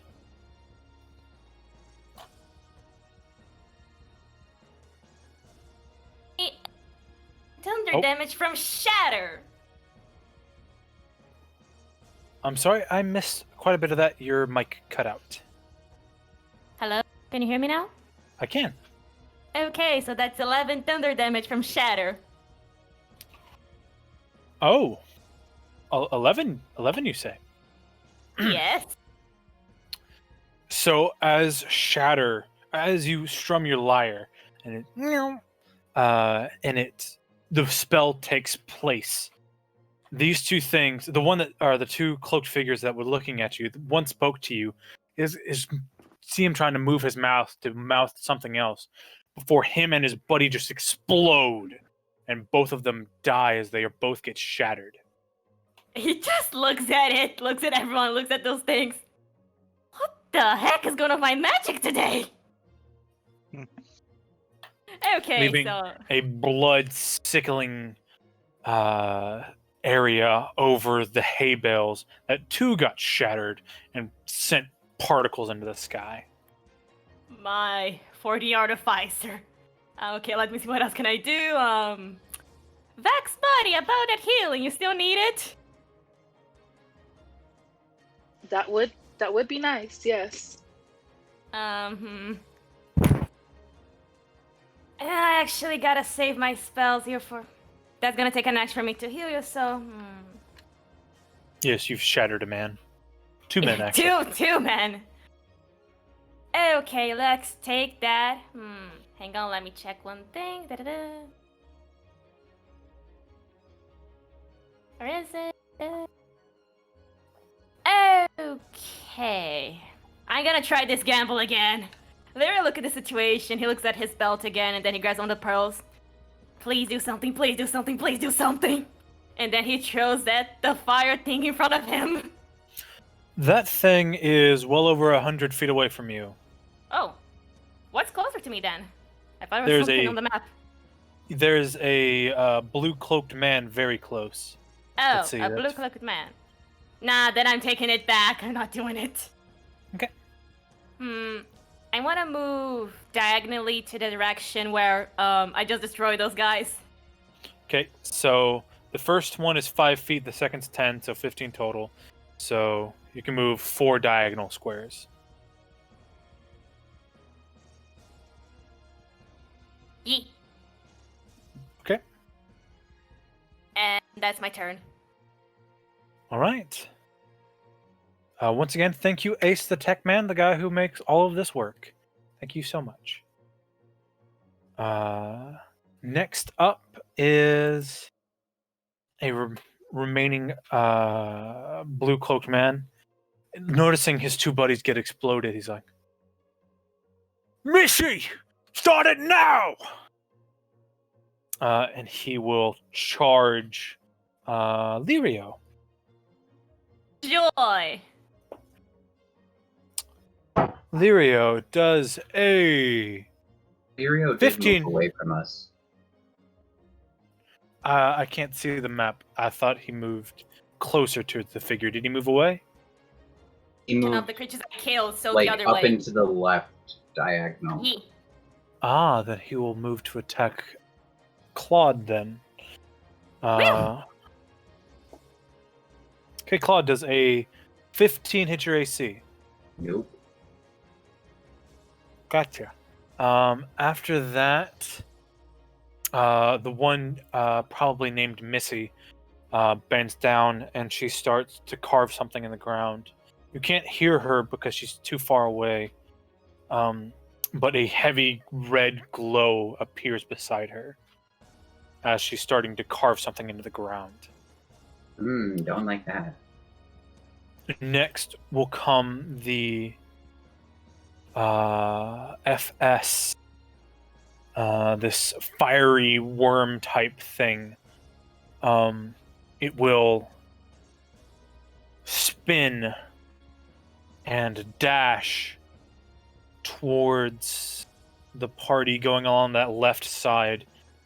Let's see.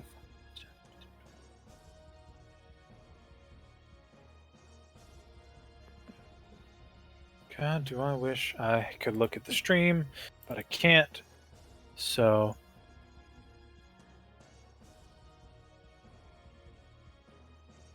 it gets to about the water pail before it stops. Ace. And that will be its turn as the... Okay, good. Not the blue-cloaked figure. That one stayed up near the statue. But next is the one on the bridge, and he will pull out a longbow and take aim. He can't see.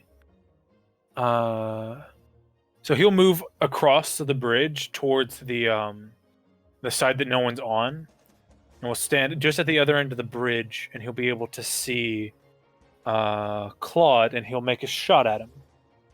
with a longbow. Klaude does a 18 hit your AC. You're rude because that is my AC, and I know aggressor wins. Aggressor wins. Klaude, you take 7 piercing damage as an arrow hits your shoulder. I don't hate that. Up next is Vex.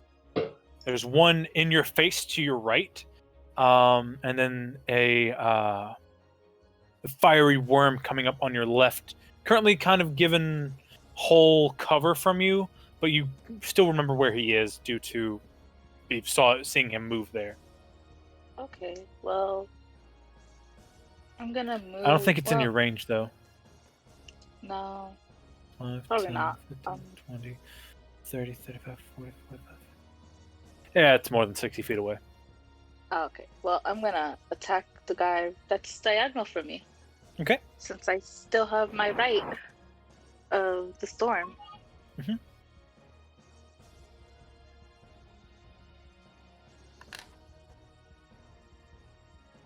Does a 13 hit? A 13 will hit. Hey. This is double using. What is it called again? I'm using both hands to wield this thing. Is what I'm trying to get at. Nice. So that's 8 piercing.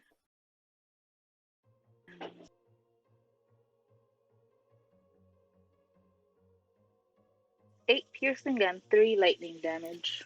How do you want to do this? I will look for any opening in its armor if it's wearing some just... It's not.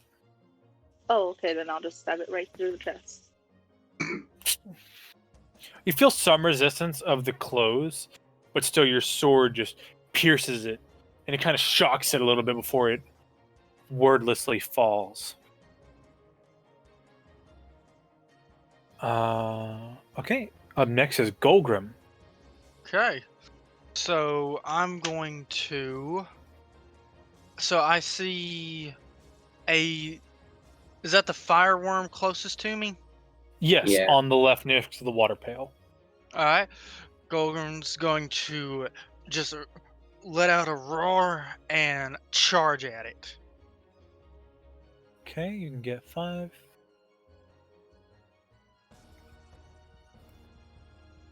You can get right up to the left side of the house with your full movement and dash. You can get up in its face. Okay. Don't forget your blast, by the way. Okay, yes, so that's a D4 to all rolls? Yes, doesn't help movement, but still. Oh. Okay. Well, since I can't get any closer and attack this turn, I'm going to run up here and I want to draw out a javelin. A javelin? And when you say up here, where do you mean? Where I am now. Where I ran up to where I am now. Okay. And I want to draw out a javelin and just hurl it. Gotcha. A 7. That's a natural 1. But Yeah, that's some spicy rolls I've got there. So as you grab it in your mechanical hand, and you go to chunk it, but the hand doesn't release until it's stuck in the ground. My just swears in Orcish, very violently swears in Orcish, and that is it for me. Okay, that cultist or blue-cloaked figure is dead. Terrible at keeping secrets. I was gonna say. Just the worst. I need to not be the DM. That's what it just needs to happen. And Klaude, you're up next. So getting very salty, he's going to unload his crossbow and start a firefight with the one that just tried to hit him. Okay. So, also for flavor's sake, Klaude is now outlined in like a mint green color. Vex is outlined in a like pale blue, and Golgrim is outlined in like an orange color. Hmm.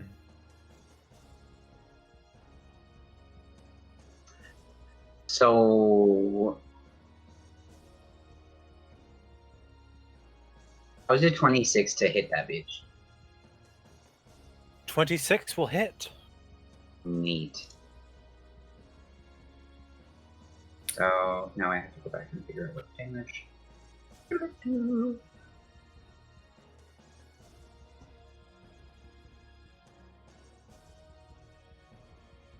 That's a total of 8 damage.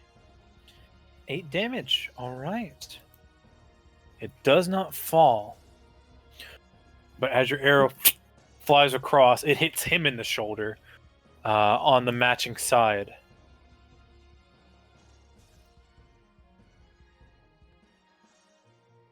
And he will yell out, "Missy, you better be finishing that summoning." And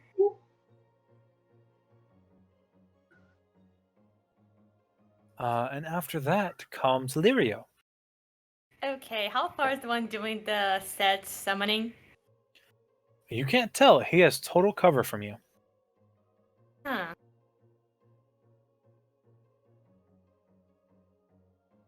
Okay, can you move me right next to Golgrim, please?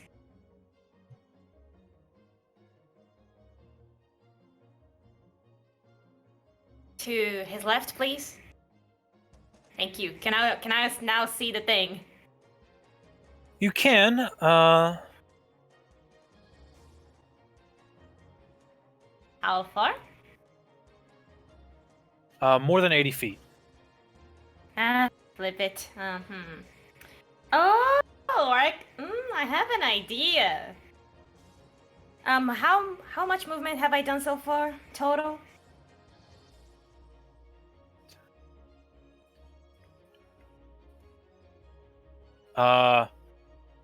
All your movement, 30. Okay. If I happen to move more 30 feet, where would I be?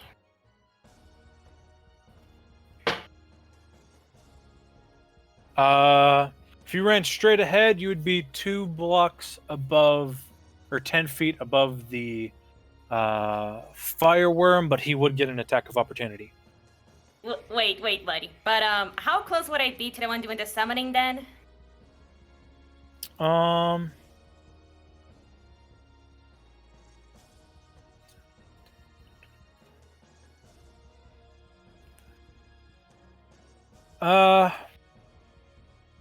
On a diagonal, about 40 feet. To move, about 75. I'm trying to think. It's gonna be worth it. Will it? You know what? Flip it. It's gonna be fun. I cast Misty Step as I move right across the thing to the direction I asked before. As Lirio disappears in a 30 bundle of feet ashes. straight ahead. Yep, as he disappears in a bundle of ashes. And now, how far is the girl again doing the summoning again? 40 diagonal, 75 if you want to walk. Okay, so that means spell still hits. Make me a wisdom save, please. Okay, that is a 19. A 19? Hang on. Let me check one thing. What was the... Oh. And is this a charm or frightened effect that you're trying to cast?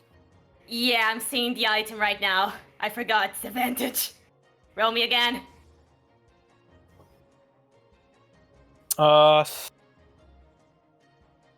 17. Still passes, dang it! Okay, that's all I can do.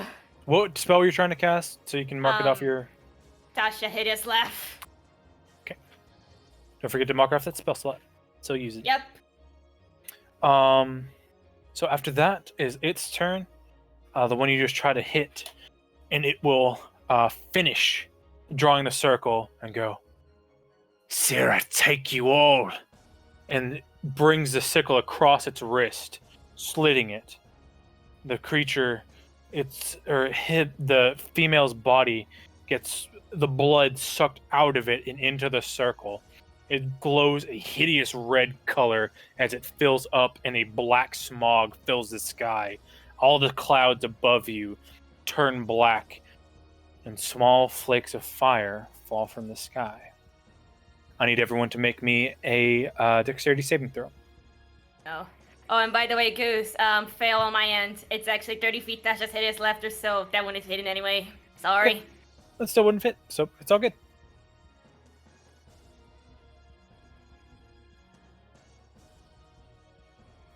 Danger. That's a 7. So am I. You do get a D4, Ginger. Oh, okay. Everyone but Blessed. Lirio does get a D4. Yeah. So I got a 15 total, Goose. Okay. I got an 8. No. Yes? You got a 9. Yeah. I can't math. So I have an 9. 11 total. All right. So Golgrim and Klaude pass. Lirio and Vex, you take 7 damage, and Golgrim and Klaude, you will take 4 damage. As these small flakes hit your skin, and as they do, they burst into flames, like giant flames, almost the size of your head, that go up quickly, but still burns heavy and deep. Most of your hair on your arms is just gone in any place that it's hit. And after that effect, that cultist dies. Or not cultist, blue cloaked figure. And then it's the fire snake's turn. And it will rush towards Golgrim. First attack. Golgrim does a 15 hit your AC. No, it does not.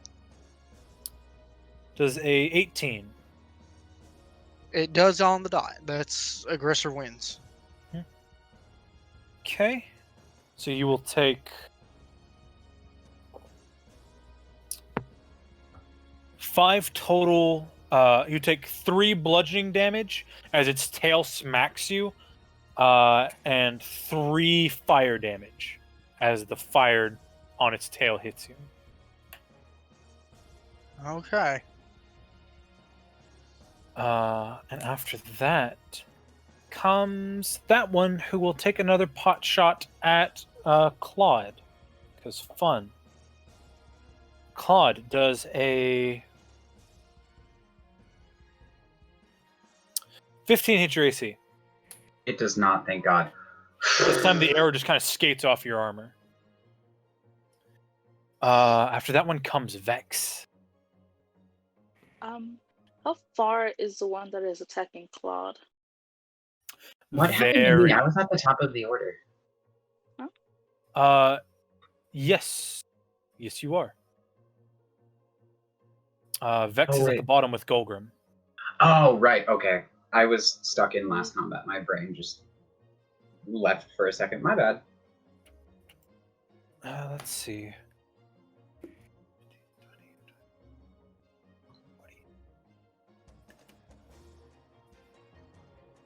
About 100 feet away diagonally, and I don't even want to count how many it would be to move that direction. So I'm not going there. I'm sorry, Claude. I'm gonna go toward the snake, the fire snake. 15, 20, 25, 30. You can get 2 squares behind Golgrim, which still is not in attacking distance of the fireworm. All right. Yeah, I'm gonna do that, and I'm gonna use my bonus action to go into my hybrid form.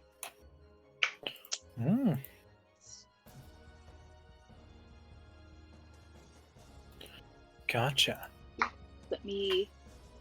Would you like to change explain your that. hybrid form? he sort of gets a little taller. He gets his muscles kind of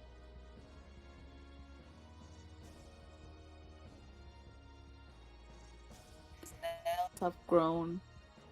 His eyes have like turned to slits.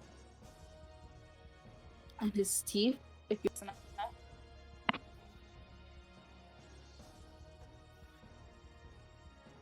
Vex, your mic is cutting out rather heavily for me. I don't know if it is for anyone else. I was Fine about for to me. say the same. Right, but we will cover that on a different day, or a different thing, and move on. After Vex transforms, comes Golgrim. Okay, so I'm like, I see it's in combat with me now. So draw the axe, get my shield out again. Well, I had my shield, I'd say. I just draw my axe. Mhm. And I'm going to use that fighting spirit to give myself advantage again Okay. on my attack. You also still And have the D4. I'm blessed too, so I'm pretty sure 23 hits. It does. Hopefully. I hope. As your axe sinks in, you feel the heat melting off this thing's body, and you take 4 damage Ah, just from being near it. But your attack still does go through. and 9 damage as it gets chopped. Okay. That brings it down to... Okay. So as your axe cleaves through it, it hits the side. And this thing had, I forget what they're called all of a sudden. But, like, extra bits of flesh you often see on reptiles. And they get gashed off as your axe just clears them off. I forget exactly what that membrane is called. And it I makes went me to sad. jowls. Like I cut off its jowls. Basically. Cut off a few of the tubular muscles that come off the side of it. After that comes...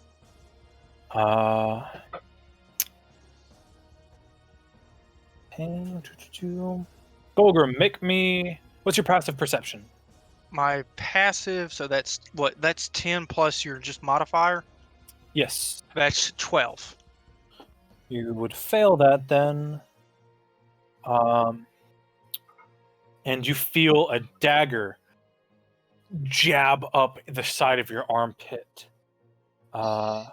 As another blue cloaked figure appears from out of the house you're standing next to. And you will take...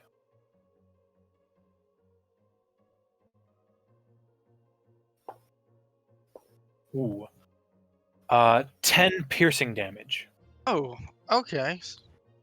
Luckily, I had one hit point left over from Oh my my fighting God. spirit, so I'm down to 14. As Just this the assassin's blade guts you and pulls down, you feel the muscles tear. Ugh. Burning hately. Next to go will be Klaude. Your turn. Claude is going to move his full move speed towards X and Golgrim. And he's going to bring his hands together in front of him as he gets within 30 feet and begins to utter a prayer, light kind of coalescing around him and then spreading out to Vex and Golgrim as he casts Prayer of Healing. So we're going to heal all of us for 2d8 plus my wisdom modifier. Oh, Just 1 second. I believe Prayer of Healing, because I believe it sucks. Prayer of Healing casting time is 10 minutes. It is big suck. So I'm Because not remember, gonna Bevel tried to cast it, and he told me the same thing. Oh, How's it that taste? is How's it taste? correct. It Be on the other tastes side of it. real freaking bad, man. So I am instead going to create and destroy water again over the big fire snake. Okay. As the water falls, doesn't seem to wound it. It is now wet, and that will cancel out its heated body. So Golgrim, or whoever's in melee range, will no longer get wounded by its heated body. But it does not hurt it. I'm big sad. I have just made Soggy Snake. Ace, can you move me out of that archer's line of fire, please? Nope, you die. I take Lirio, my you're full move next. speed just that way. Okay, let me check one thing here real quick. How bad is the snake looking? The snake, pretty good actually. It's been gashed, but it isn't close to dying. In fact, it seems very angry. Okay, let me check the spell here.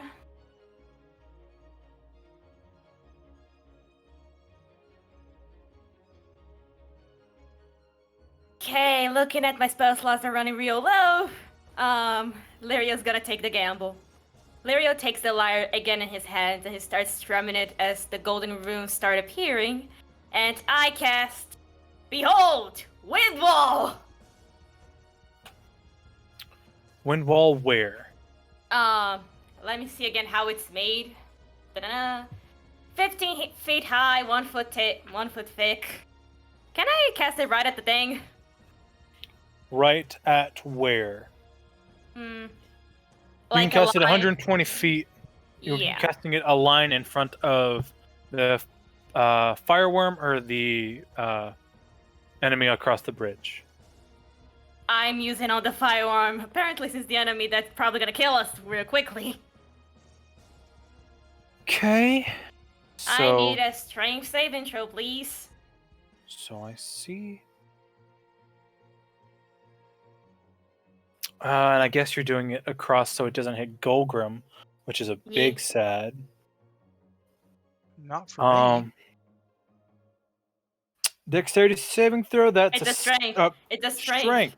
Ah, damn, that's worse. 6. It's gonna take full damage, boys. Yeah. Where is the damage? Okay. 3 die 8. 16 bludgeoning damage from the wind wall.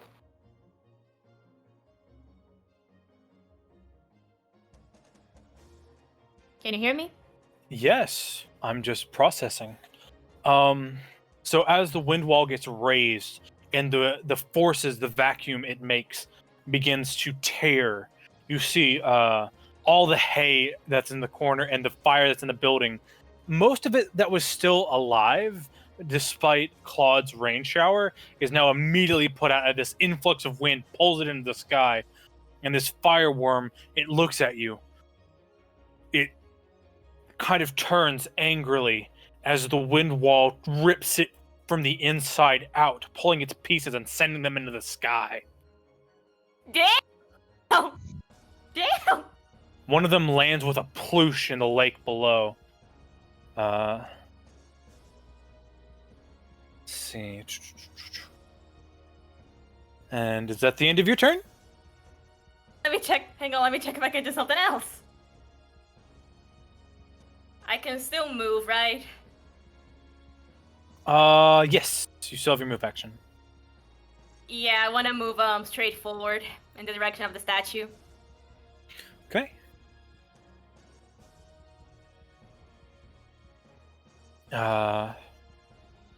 So fire falls once more. Everyone make me a dexterity saving throw.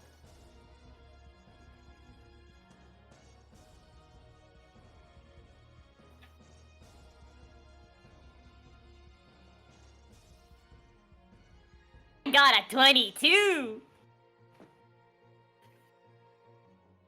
Oh no. Okay.